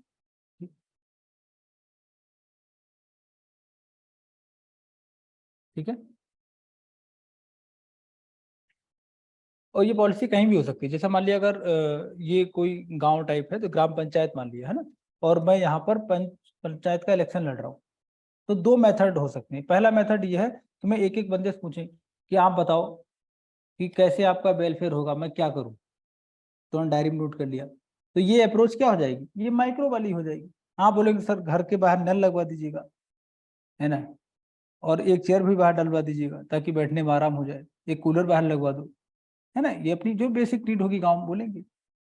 और सेकंड मेथड क्या हो जाएगा कि मैंने देखा कि पूरे गांव में ऐसा क्या करें, पूरे गांव का वेलफेयर एक साथ हो जाए, ये कौन सी पॉलिसी हो जाएगी हमारी, बात समझ आएगी। कोई भी ऐसी पॉलिसी हो, कोई ऐसी स्कीम हो, है ना, जिसका इम्पैक्ट लिमिटेड रहेगा, तो किसका पार्ट रहेगा, माइक्रो का, और इसका इम्पैक्ट क्या रहेगा, ब्रॉड रहेगा, पूरी इकोनॉमी को कवर करेगा, वो आपका माइक्रो। क्लियर हो गया। इंडिया का ट्रेड अगर बढ़ेगा तो ये किस में रखेंगे, फॉरेन ट्रेड अगर बढ़ेगा, क्लियर हो जाएगा, इसका इम्पैक्ट कहाँ पड़ेगा, पूरी कंट्री पर होने वाला है, ठीक है। चलिए, तो ये आपका यूनिट नंबर जो 1 है, उसमें पहला चैप्टर जब पढ़ेंगे, यही सारी स्टोरी आपको उसमें समझ आएंगी। ठीक है, क्लियर है, आज जाके पढ़ के आएंगे, ठीक है, कुछ समझ आ रहा, ठीक है, क्या बेटा? नहीं, मैंने एग्जाम्पल रखा कि मैं अगर पंचायत का चुनाव लड़ रहा हूँ और मेरे लिए तो सिर्फ एक ही गांव रहेगा, तो उसमें अगर मैं एक एक बंदे से पूछेंगे पॉलिसी के लिए तो वो माइक्रो का एग्जाम्पल होगा, अदरवाइज देखें कंट्री के पॉइंट ऑफ व्यू से तो माइक्रो हो जाएगा, ठीक है ना? बात समझ मैं कहना क्या चाह रहा था? जैसे वाली क्लास में अगर कैसे आपको और अच्छे समझ आए, एक एक से पूछें तो माइक्रो, पूरी क्लास को एक साथ मैं खुद ही प्लान करूँ तो वो क्या हो जाएगा, माइक्रो हो जाएगा, ठीक है। चलिए आगे देखते हैं। तो यहाँ तक पहली यूनिट आप लोग कवर कर लेंगे, ठीक है। पालमपुर वाली बुक जरूर पढ़ लीजिएगा, 9th का है, होमवर्क लिखिए पहले, इकोनॉमिक्स क्लास 9th लिखिएगा, होमवर्क पढ़ के आना, ठीक है। उसमें एक चैप्टर आपको पालमपुर वाला पढ़ना है और उसके बाद ह्यूमन कैपिटल, करेक्ट है, नोट कर लीजिए वरना भूल जाएंगे, ठीक है। हाँ नहीं नहीं, वाटर सिस्टम बेटा, अच्छा ठीक, अभी बता देंगे, अभी आप बताइए क्या कुछ पूछ रहे हैं?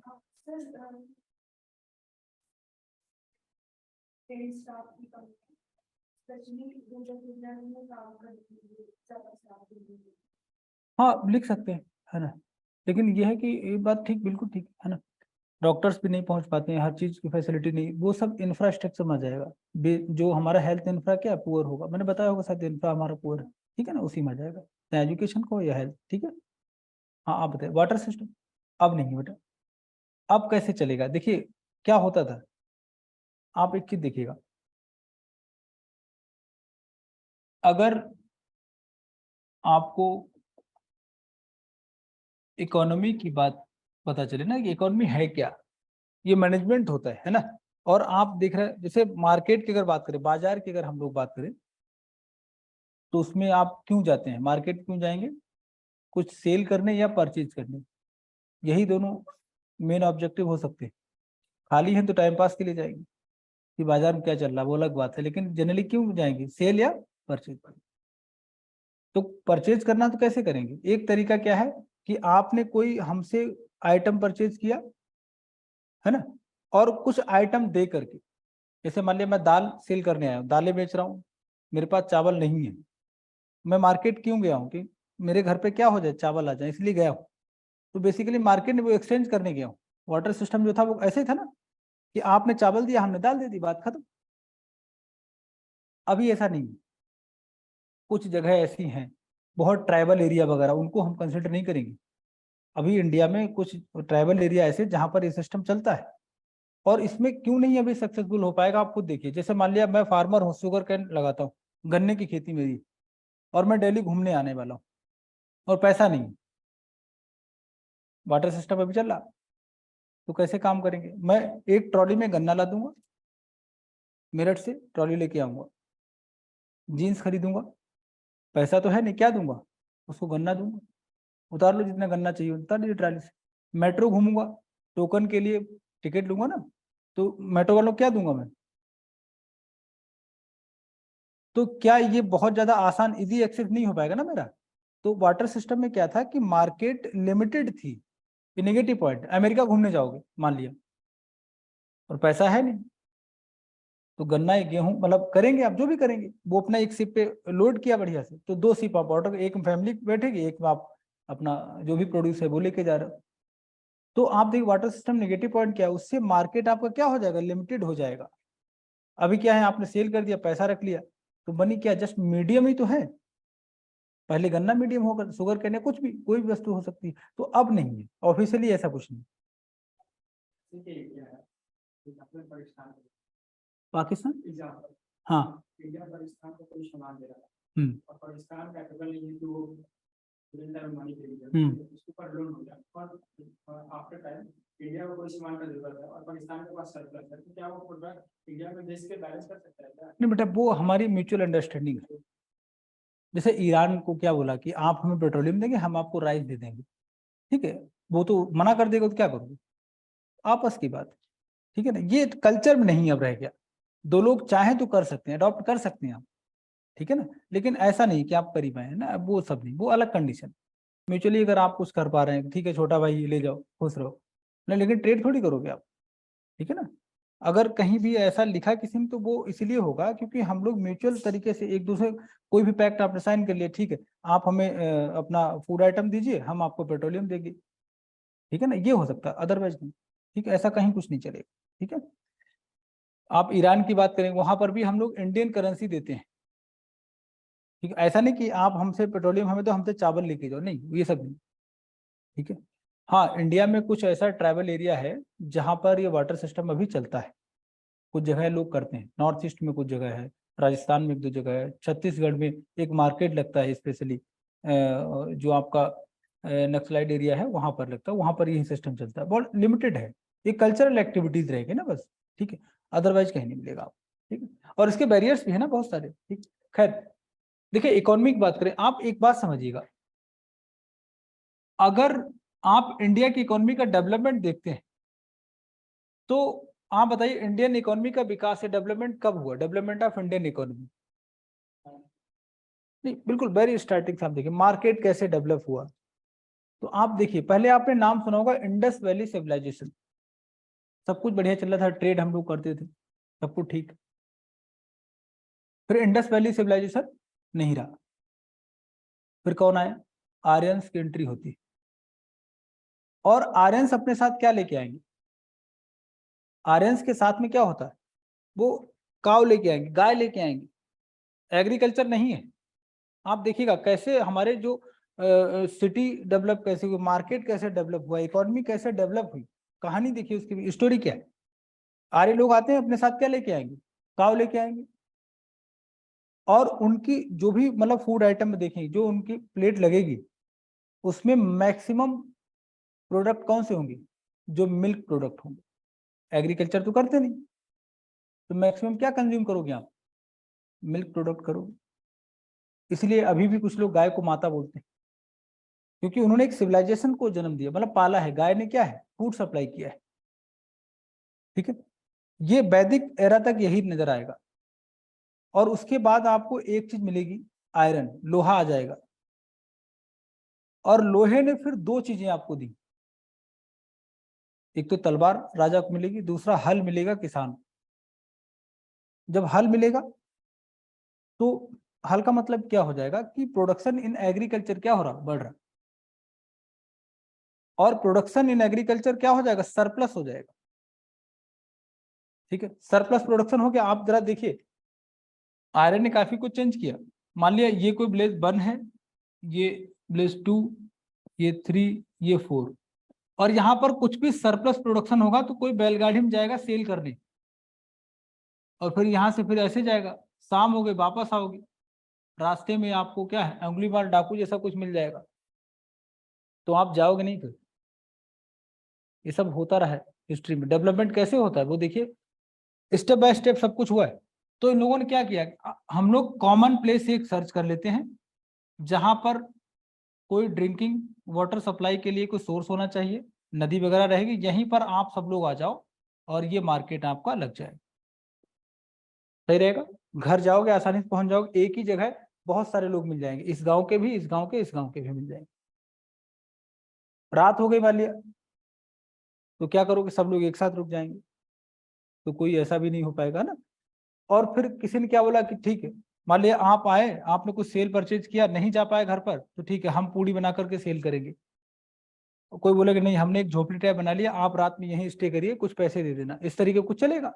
तो धीरे धीरे ये मार्केट डेवलप होने लगा, और यही मार्केट आप देखेंगे फिर ये आपके मेन सेंटर बन गया पूरे एम्पायर का, और ये बड़े बड़े सिटीज आपके बनना स्टार्ट हो गए। ऐसे दिल्ली बना होगा, दिल्ली ऐसे बना होगा, समझ आए बात नहीं। ये इकोनॉमी का डेवलपमेंट हुआ, ये आपका जो मार्केट चलने लगा इस तरीके से। ठीक है, तो अगला हम लोग अगली यूनिट तक बढ़ते हैं। ये बेसिक बातें हैं, है ना। आप देखेंगे आर्य लोग आते हैं स्टार्टिंग में, तो नहीं एग्रीकल्चर करेंगे, ना ही टैक्स सिस्टम, और आर्य आएंगे तो आप देखें नेचर ऑफ इकोनॉमी क्या है। उनको जब आयरन मिलेगा ना, तो जो उनका सोशल सिस्टम था उसमें राजा नहीं होता था, राजन ने, एनसीईआरटी पढ़ेंगे हिस्ट्री वाली, उसमें होगा राजन ने।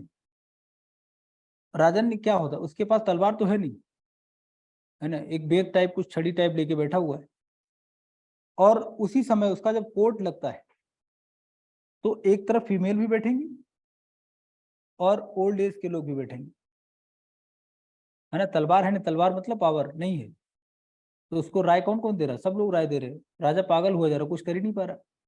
करने जाता, लोग बोले नहीं ये काम ठीक नहीं, ओल्ड एज वाले बोलेंगे ये काम ठीक नहीं।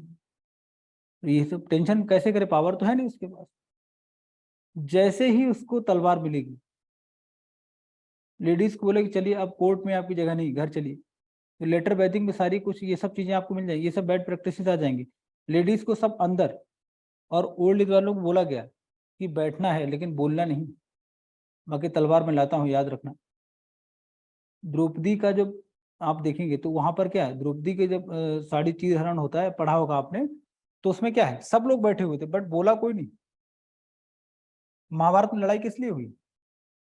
दुर्योधन क्या बोलता था कि हम आपको इतनी सी भी लैंड एरिया नहीं देंगे, जमीन नहीं देंगे, क्योंकि इंपॉर्टेंस किसका बढ़ गया था इस समय, जमीन का, एग्रीकल्चर हो रहा था। तो उन्होंने बोला हमें 5 गांव दे दीजिए, मतलब गांव मतलब लैंड एरिया की बात, भूमि की बात हो रही। और इससे पहले जब विश्वामित्र और वशिष्ठ में लड़ाई होती है तो कपिला गाय के लिए होती, उसमें इंपॉर्टेंस किसका था, गाय का। तो ये इकोनॉमी का नेचर चेंज हो गया, डिपेंडेंसी आपकी जैसे जैसे चेंज होगी वैसे आप क्या देखेंगे, चेंज आएगा हर जगह। ठीक है ना, बात समझ आ रही है? देखो ये अभी आपका जो टाइम है, आपको जो मिला हुआ है तैयारी के लिए, बिल्कुल बेस अपना स्ट्रॉन्ग करिए। नेचर ऑफ इकोनॉमी कैसे चेंज हुई या सोसाइटी कैसे चेंज हुई, और एनसीईआरटी से अच्छा कुछ भी सोर्स नहीं मिलेगा आपको, सब कुछ है इसमें। ठीक है, चलिए अगली यूनिट तक हम लोग पहुंचे। क्या कुछ समझ आ रहा, मन लग रहा है? ये सब्जेक्ट थोड़ा बोरिंग टाइप है ना, इकोनॉमी में नींद आ जाती कई बार, है ना। तो लोग बोलते हैं सर बड़ा बोरिंग सा है। और एक चेंज मैंने देखा है लास्ट 2 या 3 ईयर्स में, कोविड के बाद ही देखा है कि गर्ल्स का इंटरेस्ट ज़्यादा बढ़ा है इकोनॉमिक्स। मैं 2016 से पढ़ा रहा हूँ, मैं प्रॉपर सब्जेक्ट पढ़ाता हूँ। ठीक है, तो उसमें गर्ल्स का इंटरेस्ट ज़्यादा बढ़ा है। टेस्ट जब लेता हूँ स्कोर लड़कियाँ ज़्यादा करती। और पहले क्या था, कोविड से पहले गर्ल्स को लगता था डर, जो इकोनॉमी में आप देखें बहुत कम इंटरेस्टेड रहती थी, तो सर ये भी सब्जेक्ट पढ़ना होगा। तो ये चेंज पता नहीं क्यों आया, शायद कोविड के कारण ऐसा कुछ हुआ है ना। और आप देखिएगा रिजल्ट, जैसे जैसा आप देखा होगा अभी, चाहे यूपीपीसीएस की बात करें, है ना, उसमें भी गर्ल्स का ही है, टॉपर सारी लड़कियां ही हैं, टॉप 10। और यूपीएससी में भी कौन है, डिफरेंस कुछ तो है ना। क्या लगता है कुछ अंतर है? देखिए वर्किंग मॉडल दोनों का अलग है, लड़के लड़कियों का। वैसे तो सब स्टूडेंट स्टूडेंट होते हैं, लड़कियां डेडिकेशन ज्यादा दिखाती हैं। उनको अगर होमवर्क बोल दिया ना, ये मेरा अपना मतलब रहा कि जैसे जब भी किसी क्लास में होमवर्क देता हूँ, तो मतलब जो गर्ल्स एक्टिव हैं वो आपको होमवर्क करके देंगी जरूर, 100%। और लड़के तो सर आज मूड नहीं था, तो ये सब चीजें थी, है ना। बट ठीक है ना। चलिए यूनिट नंबर 2 की हम लोग बात करेंगे अभी।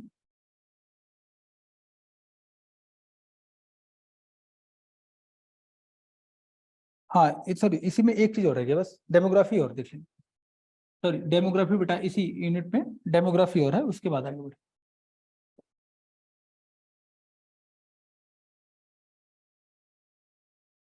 डेमोग्राफी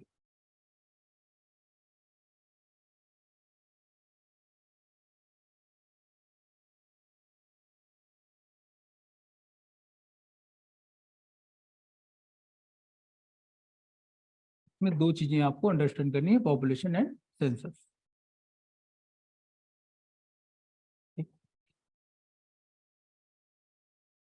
इसी यूनिट मिलेगा आपको डेमोग्राफी, है ना।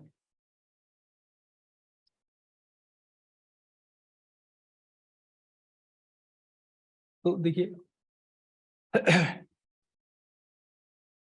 और एक स्पेशल टर्म होता है,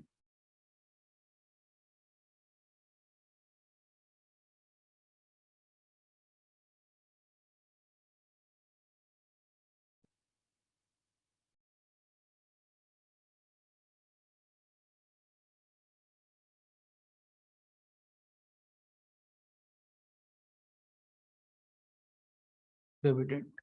ये तीनों चीजें आपको समझनी है। पॉपुलेशन की अगर बात करेंगे तो हमारे यहाँ स्टार्टिंग से पॉपुलेशन क्या रही, ज़्यादा रही, मैक्सिमम पॉपुलेशन हमारे यहाँ बहुत ज़्यादा रही स्टार्टिंग से। और मैक्सिमम पॉपुलेशन के पीछे जो रीजन अगर आप देखेंगे तो उसमें एग्रीकल्चर भी रहा है। एग्रीकल्चर, क्योंकि एग्रीकल्चर में किसकी नीड ज्यादा होती है? लेबर की, है ना। लेबर की नीड ज्यादा होती है, तो जितने ज्यादा लोग रहेंगे फैमिली में उतना ज्यादा चीजें आसान हो जाएंगी। और दूसरा,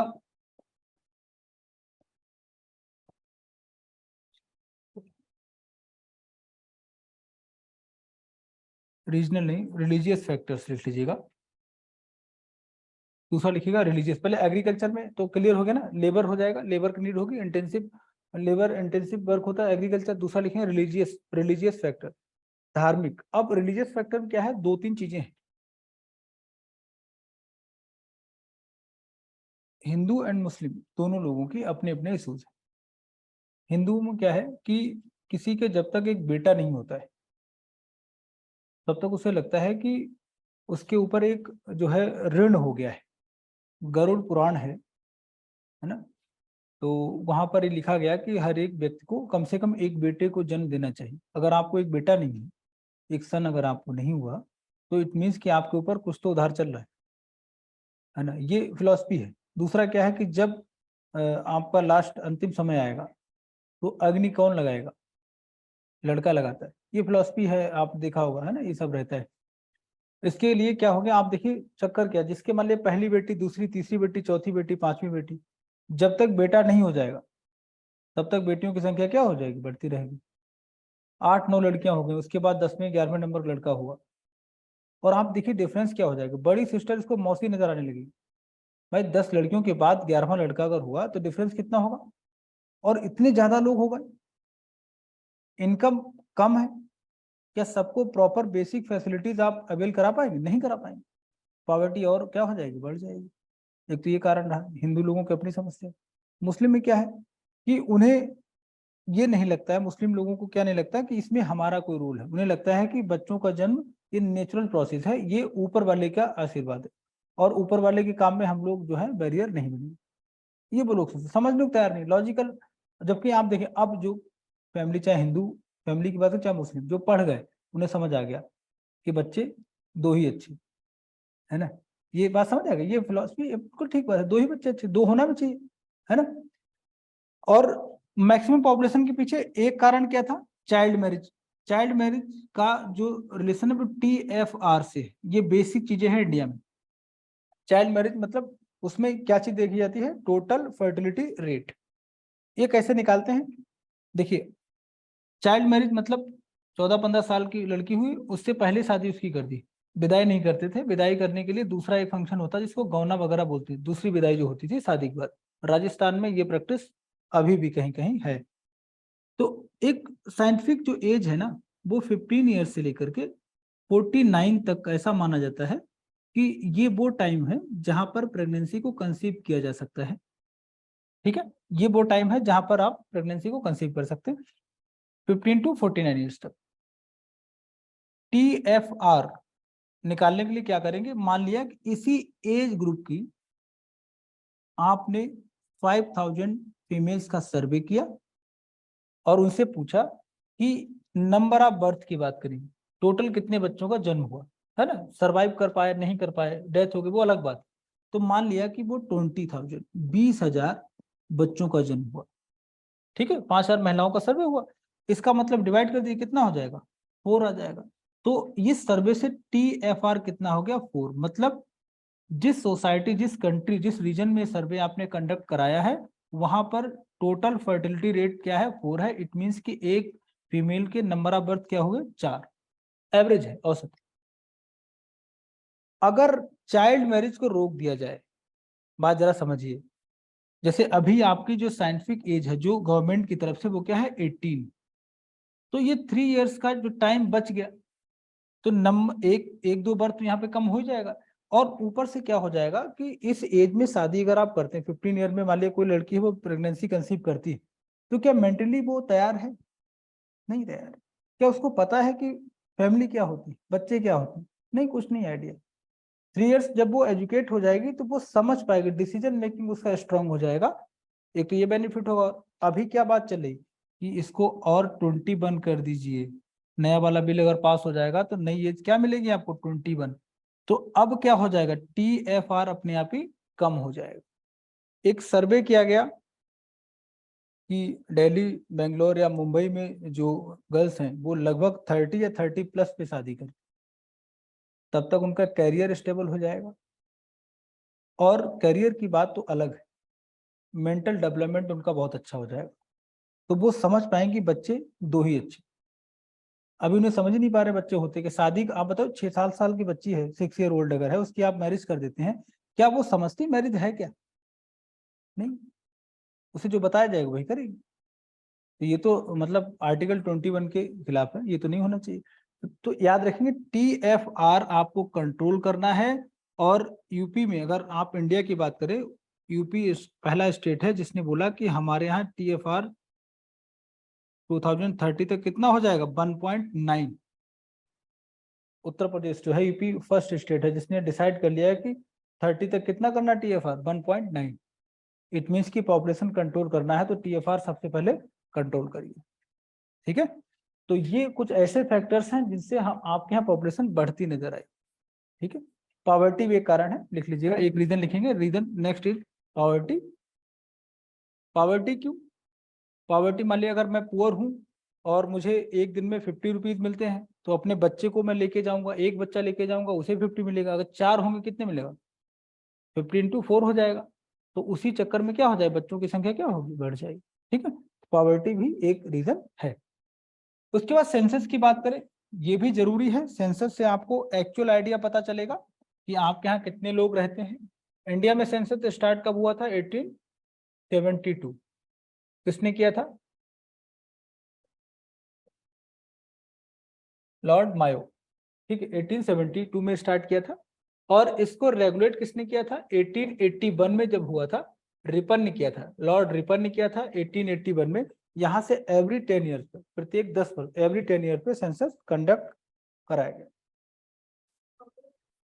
सॉरी, इंडिया में ना, रॉबर्ट मायो 72, सॉरी लॉर्ड मायो, लिख लीजिएगा 72 में। ठीक है, और 81 में कौन, लॉर्ड रिपन, नाम सुना होगा आपने, पढ़ा होगा। ठीक, डिफरेंस क्या है, यहां से फिर एवरी 10 ईयर्स पर, मतलब एवरी डिकेड, डिकेड मतलब 10 ईयर्स के गैप पर आपका सेंसस स्टार्ट हो गया। ठीक है, सेंसस के बेनिफिट्स बहुत सारे हैं, बात करेंगे 1921 में क्या रहा है ना, या फ्रीडम से पहले हमारे पास क्या क्या चैलेंजेस थे, वो सब हम लोग डिस्कस करेंगे। सेंसस से बेनिफिट क्या होता है वो आपको समझना है।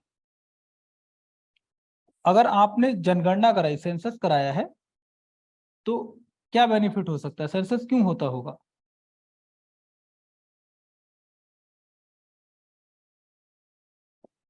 अगर आपने सेंसस कराया है मान लिया, तो क्यों कराएंगे, चेक की कितना पॉपुलेशन ग्रोथ, करेक्ट बात है, क्यों चेक करेंगे, ताकि उनके लिए पॉलिसी मेकिंग हो पाए इजीली, है ना, हम लोग वेलफेयर पॉलिसी बना पाए, यही सब करेंगे। नंबर ऑफ पीपल्स पता चलेंगे, ऊपर से आपको ये भी देखना है किस एज ग्रुप में कितनी पॉपुलेशन, करेक्ट है।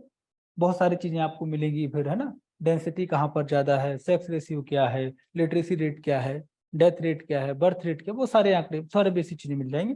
उससे आपको कंट्री को समझना थोड़ा इजी हो जाएगा। अब आपको समझना है डेमोग्राफिक डिविडेंड, ये कॉन्सेप्ट क्या होता है। देखिए, जैसे मान लिया दो कंट्री, एक country A and second is country B. Country B, यहां पर टोटल पॉपुलेशन 10 है, मान लीजिए टोटल मेंबर्स लिख लेते हैं यहाँ पर, या फैमिली लिख सकते हैं, फैमिली लिख लीजिए, फैमिली ये है ना, total members 10 and total members यहाँ पर भी 10। डिविडेंड मतलब क्या होता है, लाभांश, मतलब आप एज में है, आपको कुछ प्रॉफिट है।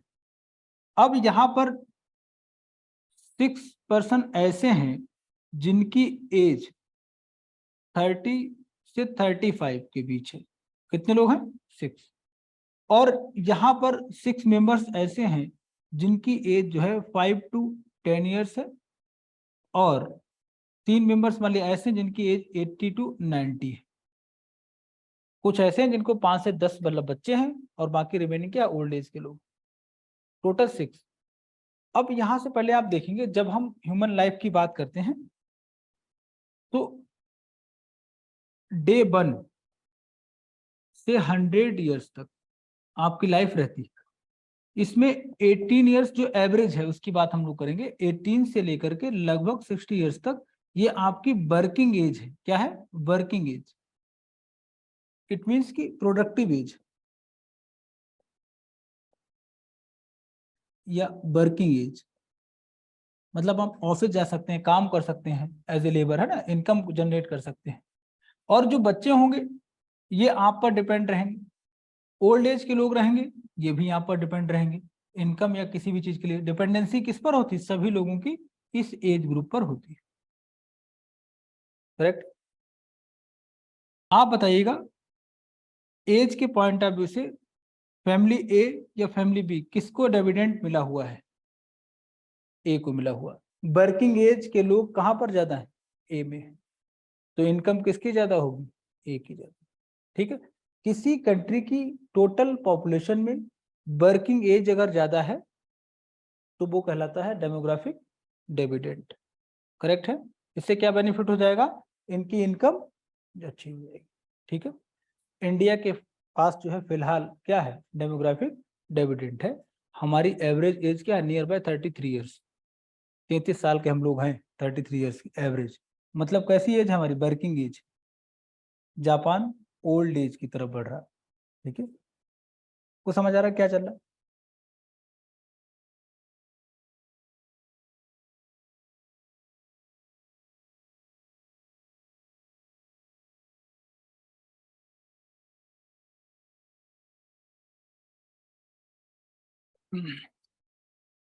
तो इंडिया अभी अगर यंग एज में हम लोग हैं तो ओल्ड एज में भी आएंगे कभी, है ना। ऐसा माना जा रहा है कि नियर बाई 2047 के बाद हम लोग तेजी से बूढ़े होंगे, है ना। हम लोग भी हो जाएंगे, मैं तो अभी हो रहा हूँ, है ना, आप लोग भी हो जाएंगे। तो डिपेंडेंसी आपकी क्या हो जाएगी? लोगों पर बढ़ जाएगी। ठीक है, और प्रोडक्शन कम हो जाएगा। जापान में आप देखिएगा लोग शादी वादी नहीं कर रहे। जापान का कोई शायद आया था, पता नहीं किसका सर्वे था या इंटरव्यू रहा होगा कहीं, उसकी एज थी 48। उसी इंटरव्यू में उसने बोला है, उससे पूछा कि आप शादी, वाइफ नहीं है आपकी? आई कि कैसी वाइफ? अभी शादी नहीं हुई, अभी तो मैं शादी के बारे में आप सोचूंगा। 48 में। तो उसने बोला कि अब आप मत सोचिए, यहीं पास में हरिद्वार है, वहीं कुटी बनाइए। 48 में शादी के बारे में सोचिए, क्या मतलब ना। इसका मतलब क्या है? उस कंट्री में बच्चों का बर्थ रेट क्या हो गया? बहुत कम। पिछले आई थिंक 22 में टोटल बच्चों का जन्म हुआ 8 लाख, 8 लाख बच्चों ने जन्म लिया पूरी कंट्री में। इतने हमारे यूपी मजाक में हो जाते हैं। हाँ नहीं, आप देखें ना कंडीशन, मैं यूपी से हूँ, मैं जानता हूँ। हाँ मतलब मैंने बताया नहीं, इतना तो पूरे कंट्री में लोग टेंशन में हैं। क्यों टेंशन में? आप देखिए बच्चों का अपना मार्केट है, अब बच्चे नहीं होंगे टॉफी कौन खाएगा? खिलौने कौन? और बहुत सारे लोगों को एम्प्लॉयमेंट मिलता है टॉफी या खिलौने से। बच्चों के कपड़े होते हैं, बच्चों का अपनी डिमांड, छोटे खिलौने, मार्केट जाएंगे डिमांड क्रिएट करा देंगे, बार बार बोलेंगे मम्मी ये चाहिए चाहिए। भाई दो चार चीजों की डिमांड करें, एक दो दिलाएंगे आप? तो किसी भी मार्केट में डिमांड का होना बहुत जरूरी है। बच्चे रोल प्ले करते हैं और बच्चे हैं ही नहीं, तो वो उस टाइप की मार्केट, मैंने बताया एग्जांपल दिया, जापान में एक स्कूल बंद हो गए क्योंकि आसपास एरिया में बच्चे ही नहीं, तो स्कूल में कौन जाएगा? अब यही जो एज है आपकी, यही आगे जाकर के कन्वर्ट किस में होंगे? वर्किंग एज में। जब अभी नहीं है तो वर्किंग एज आगे क्या हो जाएगी? कम हो जाएगी।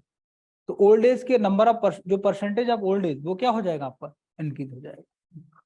ठीक है, तो आप देखिए, अच्छा हर टाइप की मार्केट अपनी होती, इनकी तो बेसिकली नीड होती है और इनकी भी नीड रहेगी। डिमांड कौन क्रिएट करेगा? जिसके पास पैसा। दादाजी डिमांड नहीं क्रिएट करेंगे कि मुझे जो है नई बाइक चाहिए, BMW की नई बाइक चाहिए, दादाजी ने उनके बस की नहीं, इसे डांटते रहते कि मैं नहीं चलाता तुम ही मत चलाओ, है ना। क्या छोटा बच्चा डिमांड करेगा? उसकी जरूरतें हैं। लेकिन जैसे आपका सिलेक्शन हो जाएगा आप क्या करोगे? डिमांड करोगे, मुझे ये चीज चाहिए, ठीक है ना।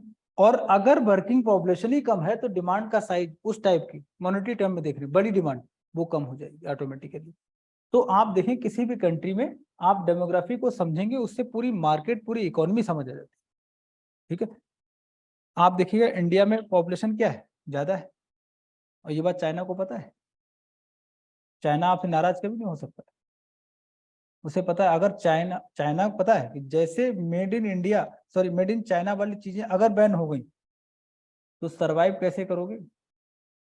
उधर बड़ी मैन्युफैक्चरिंग है, यूएसए अमेरिकन, अमेरिका की इकोनॉमी, वहां बहुत सारी चीजें बनती हैं, और इंडिया से दोस्ती खत्म कर लोगे तो मार्केट कौन देगा? हम लोग दुनिया के लिए क्या है? मार्केट, ठीक है। तो चाइना जो है वो मोदी जी से खुश नहीं है, वो हम लोगों से खुश है कि मार्केट इतनी बड़ी है आपकी। मतलब इसका मतलब समझ रहे हो, जब तक मार्केट रहेगी जापान कभी नीड नहीं रहेगा, क्या बेचने जाओगे। और जैसे एज बड़ी हो जाती है तो डिमांड सेलेक्टिव हो जाती है। अभी आपका जब सिलेक्शन हो जाएगा 25 तक, मान लिया आप पहुंच गए, तो आप क्या करोगे? 2-3 साल तक लोगों का रहना मुश्किल कर दोगे कि भाई आ जाओ पार्टी भाई देगा, क्योंकि पैसा खर्च करने का नेचर रहेगा। अंडर 30 क्या है, जितना पैसा आएगा अभी money supply in your pocket क्या है, लिमिटेड है, जो घर से मिलता होगा उसी काम चलेगा। अचानक नियर बाई 80,000 मिलने स्टार्ट हो जाएगा तो बर्दाश्त करना मुश्किल होगा ना। 10,000 या 20 से अचानक कहाँ पहुंच गए आप 80,000, तो जबरदस्ती तंग करोगे, आओ 2 दिन मेरे पास रहोगे, खर्चा भाई करेगा। और जैसे ही आपकी शादी हो जाएगी 35, जो जनरली औसतन जो एवरेज एज है 35 ईयर्स, वहां पर डिमांड का साइज अचानक क्या होगा? क्योंकि आप करोगे इन्वेस्टमेंट इन प्रॉपर्टी या फिर जो भी लैंड परचेज करना है बाकी चीजें करना, तो डिमांड साइज क्या कर दोगे आप? कम कर दोगे, उस समय बच्चे काम आते हैं। तो पूरा सिस्टम है, पूरी मैकेनिज्म है मार्केट। डिमांड जो है वो किसी भी मार्केट में क्या रहनी चाहिए, ठीक है। तो इंडिया की डेमोग्राफी आप देखेंगे, ब्रिटिश रूल से पहले हमारे पास जितने लोग तो ज्यादा थे नो डाउट, ठीक है, लेकिन जितने भी थे सब काम चल रहा था, कोई दिक्कत नहीं। जब ब्रिटिश मतलब अंपायर हमारे यहाँ आया, उसने हमें देखा, तो ब्रिटिश रूल जैसे यहाँ पर इंडिया में आ गया, तो उसके बाद ट्रबल क्या हुआ कि हमारी पॉपुलेशन ज्यादा है, इन्होंने इस पॉपुलेशन को कभी रिसोर्स नहीं समझा, सिर्फ लेबर समझा। और जब लेबर रहेंगे तो इनकम क्या होगी? बहुत कम। इतनी कम इनकम थी कि आप सही से खाना नहीं खा पाते थे। तो आप देखेंगे, अगर इस समय तो कलकत्ता हुआ करता था, अभी आजकल कोलकाता हो गया है, तो कलकत्ता के बाहर गलियों पर रोड के किनारे बहुत सारे इंडियंस मतलब हंगर की चपेट में मर जाते थे, पड़े हुए 4-5 दिन हो गए। और आप उनके पिक्स अभी देखिए, गूगल मिल जाएगा, है ना। पूरा आप पसलियों के लिए एक्स्ट्रा मत करें, ऐसे गिन लीजिए, पूरी स्किन एकदम चिपक सी गई है, खाने नहीं मिलता था। और अंदर क्लब में, बीबीसी में आप आर्टिकल 1-2 देख लिया करो जब भी आपको टाइम मिले, है ना। तो उसका नाम मैं भूल गया कौन सा लॉर्ड था, उसने बोला कि जब मैं पार्टी करके जा रहा था बग्गी में बैठ के वाइन पीते हुए, बहुत सारे इंडियंस जो है ऐसे भूखे मर रहे थे या मरने वाले थे या मर चुके थे, उसने बोला वो। तो ये सब किसने बताया? हमारे यहाँ ऐसा कुछ नहीं था, ये अंग्रेजों ने चेंज किया, ठीक है। तो खैर डेमोग्राफी में जो चेंज आएगा ये तीनों चीजें आप याद रखेंगे, ठीक है। एक चीज और थोड़ा सा देख लीजिएगा,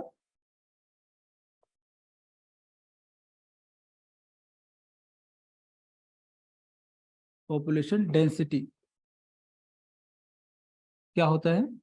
इसमें देखिए कैसे हम लोग इसको कैलकुलेट करते हैं, 1 किलोमीटर, 1 किलोमीटर, 1 किलोमीटर, 1 किलोमीटर, मतलब स्क्वायर किलोमीटर, है ना। यहाँ पर जितने भी लोग रहते हैं, नंबर ऑफ पीपल्स जितने रहेंगे, मान लिया 20 या 200 जो भी रहेंगे, वही नंबर हो जाएगा आपका पॉपुलेशन डेंसिटी। एग्जाम्पल में अगर आप 1 स्क्वायर किलोमीटर बिहार में देखेंगे तो नियर बाई इतने लोग आपको मिलेंगे बिहार में। और अगर अरुणाचल प्रदेश में जाएंगे तो आपको मिलेंगे इतने एरिया में मैक्सिमम 70%। तो इंडिया में इस समय मैक्सिमम डेंसिटी कहाँ पर है? इन बिहार। 1 किलोमीटर में या 1 square kilometre max number of peoples कितने हैं? चेक कर लीजिएगा। और मिनिमम कहाँ पर है? अरुणाचल। पूरा लिखेंगे अरुणाचल, आंध्रा मत कर देना, ठीक है। अरुणाचल प्रदेश कितने लोग हैं? गैप देखिए कितना है ना।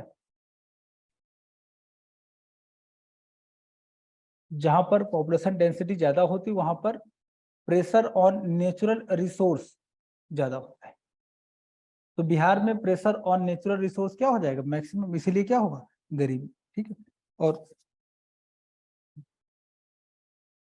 अगर आप एग्रीकल्चर की बात अगर करेंगे तो मान लीजिए ये किसी का खेत है और बच्चे बहुत ज्यादा होते थे, मान लीजिए 4 लड़के हो गए, तो इसका पूरा एक एरिया 4 पार्ट डिवाइड हो जाएगा और इन लोगों के अपने बच्चे होते रहे 4 4, तो देखिएगा क्या हो जाएगा। इसमें क्या गन्ना कर सकते हैं आप? शुगर कैन हो सकता है? कैश क्रॉप हो सकती है? नहीं, नहीं हो पाएगी, है ना। इसीलिए हम लोग जब आप देखेंगे यहाँ पर कैश क्रॉप नहीं कर पाएंगे, इट मीन्स कि कॉमर्शियल एग्रीकल्चर नहीं हो पाएगी इंडिया में। तो this is the main barrier कि हमारे यहाँ कॉमर्शियल एग्रीकल्चर क्यों नहीं हो पा रही है, स्पेशली इन नॉर्थ इंडिया, क्योंकि हमारे यहाँ जो है स्मॉल होल्डिंग है, छोटे खेत हैं, इसलिए आप कैश क्रॉप वगैरह नहीं कर सकते हैं। और स्मॉल होल्डिंग्स की बात करें, मार्जिनल फार्मर कौन होते हैं? जिनके पास less than 1 hectare land area. अगर किसी के पास कितनी जमीन है? 1 हेक्टेयर से कम है तो उसे क्या बोलेंगे? मार्जिनल फार्मर बोलेंगे। स्मॉल होल्डिंग्स पता है, ये आप याद रखिए, क्वेश्चन पूछा जा चुका।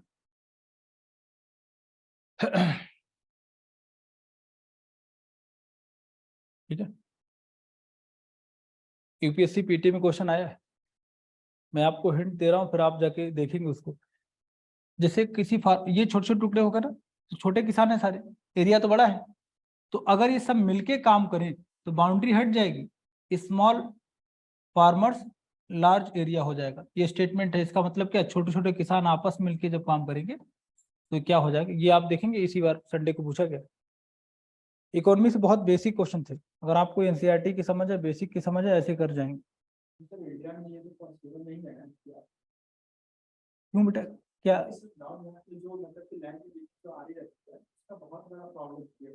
क्या होता है?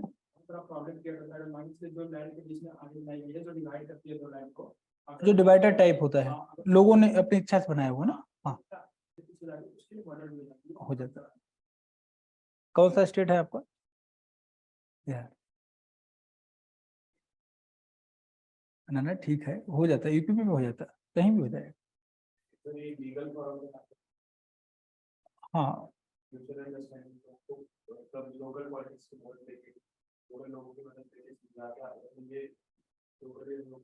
हाँ, देखिए पहले तो आप तक आता हो, कोऑपरेटिव फार्मिंग होती है, सब लोग मिलकर के करेंगे ऑन पेपर। आपकी बात इसमें ऐड हो जाएगी, जैसे एक पेपर बनेगा एग्रीमेंट टाइप, कि मान लिया मेरे पास 4 बीघे जमीन है तो लिखा जाएगा 4 बीघे, आपकी 10 बीघे 10 बीघे, जो प्रोडक्शन होगा उसको मतलब उसी हिसाब से फिर बांट दिया जाएगा। हाँ, उसी रेशियो। कोऑपरेटिव फार्मिंग होती है, सहकारी कृषि, कोऑपरेटिव फार्मिंग, ठीक है। ये लेकिन हो क्यों नहीं पाता? लीगल इश्यूज क्या है इंडिया में, देखिए जो लीगल डिस्कशन होता है इंग्लिश में, प्रॉपर इंग्लिश में, है ना, और वो इंग्लिश जो कोर्ट में चलती है। मान लिया मैं किसान हूँ और मैं भोजपुरी बोलता हूँ, हिंदी भी नहीं बोल पाता हूँ, और मेरी जमीन पर केस चल रहा है, वहां डिस्कशन हो रहा है, डिस्कशन का मीडियम क्या है? इंग्लिश, मुझे कुछ नहीं समझ आ रहा, ठीक है। मेरी जमीन छिन चुकी है, डिस्कशन हो गया फाइनल, मैं थैंक यू बोल रहा हूँ, समझ नहीं आ रहा। आप अब देखिए ना, ये क्या, इसीलिए बोला गया जब कोर्ट में डिस्कशन किस में होना चाहिए? रीजनल लैंग्वेज, रीजनल होना चाहिए। अगर मैं हरियाणा में डिस्कशन हो रहा तो उसे समझ तो आए किसान को, अपनी बात कहना चाहे अगर वो, कि नहीं मतलब ऐसा है, उसे समझ ही नहीं आ रहा वो। तो जो भी, अगर आप साउथ में है कहीं, अगर तमिल में है तो तमिल में डिस्कशन होना चाहिए, फार्मर को समझ आना चाहिए। ये बैरियर है, इसीलिए लोग डरते हैं, एग्रीमेंट बनवाने से डरते हैं, ठीक है ना, इसीलिए हमारे ये सक्सेसफुल नहीं हो पा रहा। कर्नाटका में सक्सेसफुल हुआ है, कोऑपरेटिव फार्मिंग की बात करेंगे, महाराष्ट्र में सक्सेसफुल हुआ है, बट यूपी बिहार में थोड़ा सा मुश्किल है।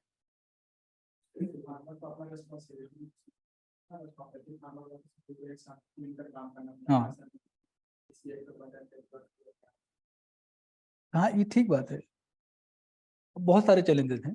जैसे मान लिया हम लोग मिलके काम करेंगे, तो आज पानी लगाना है, या तो डायरी मेंटेन करो, वरना फिर मैं क्यों जाऊंगा। रूममेट तो लड़ जाते हैं कि कल लाइट मैंने ऑफ की थी, आज आप करोगे, है ना।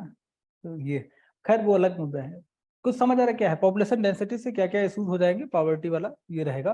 तो अब now move on unit number 2, chapter number 2 देखेंगे। यूनिट 1 में चैप्टर नंबर 2,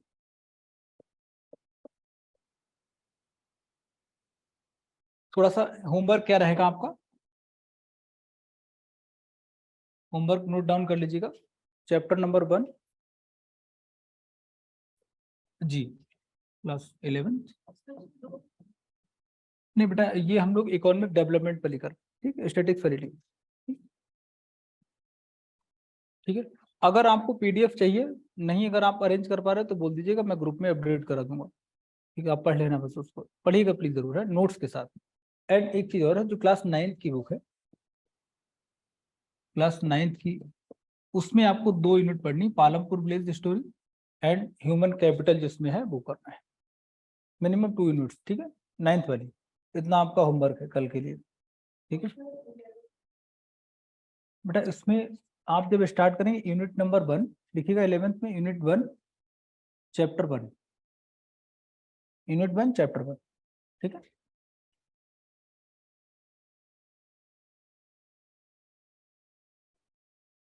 ठीक है, और अभी हम लोग आगे क्या कराएंगे, देखिए जो मेरा वर्किंग मॉडल रहेगा, जैसे हम लोग काम करेंगे अभी, आफ्टर 2 या 3 डेज मैं आपको मेंस एग्जामिनेशन के जितने भी क्वेश्चंस हैं वो आपको लिखना होगा, मैं ग्रुप में अपडेट कर दिया करूंगा, आपको लिख के लाना, कुछ समझ आए क्या, कहाँ से स्टार्ट करना है या नहीं करना, बट आपको लिखना ही लिखना, ठीक है। ये आपको काम करना है। सारे लोग ग्रेजुएशन वाले हैं या कंप्लीट हो गया, सभी का कंप्लीट, चलिए आपको 24 में देना है, आपको भी 24, तो 24 वाले रुक के जाइए, मुझसे मिल के जाइए, ठीक है, जिनको 24 में देना है, ठीक है। और कौन है 2 के अलावा आप, नहीं, एक्चुअली में क्या है, जब आप मतलब बेसिक अपना कर रहे हैं तो ऐसा करिए ताकि मतलब फिर सिलेक्शन होना चाहिए ना। अच्छा, क्या मुझे क्या करना, पीडीएफ देना है, मुझे अपना बता दीजिए क्या क्या अपडेट कराना है आपके ग्रुप में, पीडीएफ दे दूं मैं बुक का।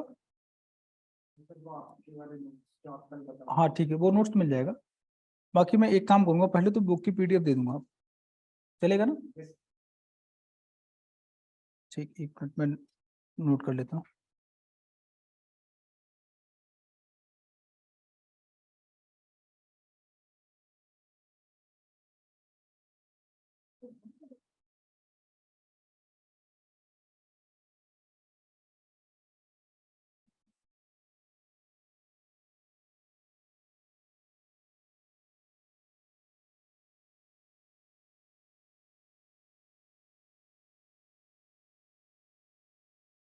आपको चैप्टर 1 एंड 2 दोनों का पीडीएफ आज मिल जाएगा, ठीक।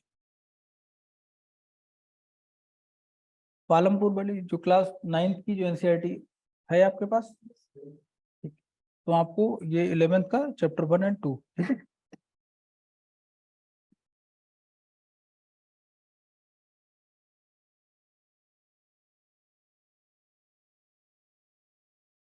ठीक।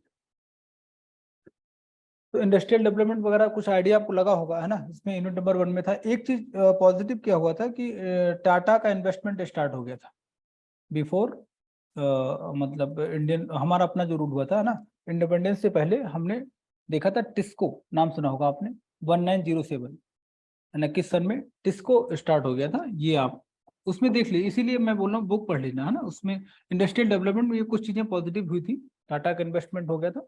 उसके बाद आप देखेंगे कि 5 ईयर प्लान का कॉन्सेप्ट आएगा, है ना, वो भी हम लोग एनसीईआरटी में कवर करने वाले हैं, ठीक है। तो एक काम करते हैं, यूनिट नंबर 2 हम लोग कल स्टार्ट कर ले, फिर चलेगा, है ना। ठीक है, कल कर लेंगे, आज होमवर्क ज़्यादा हो जाएगा आपका, कल मिलते हैं।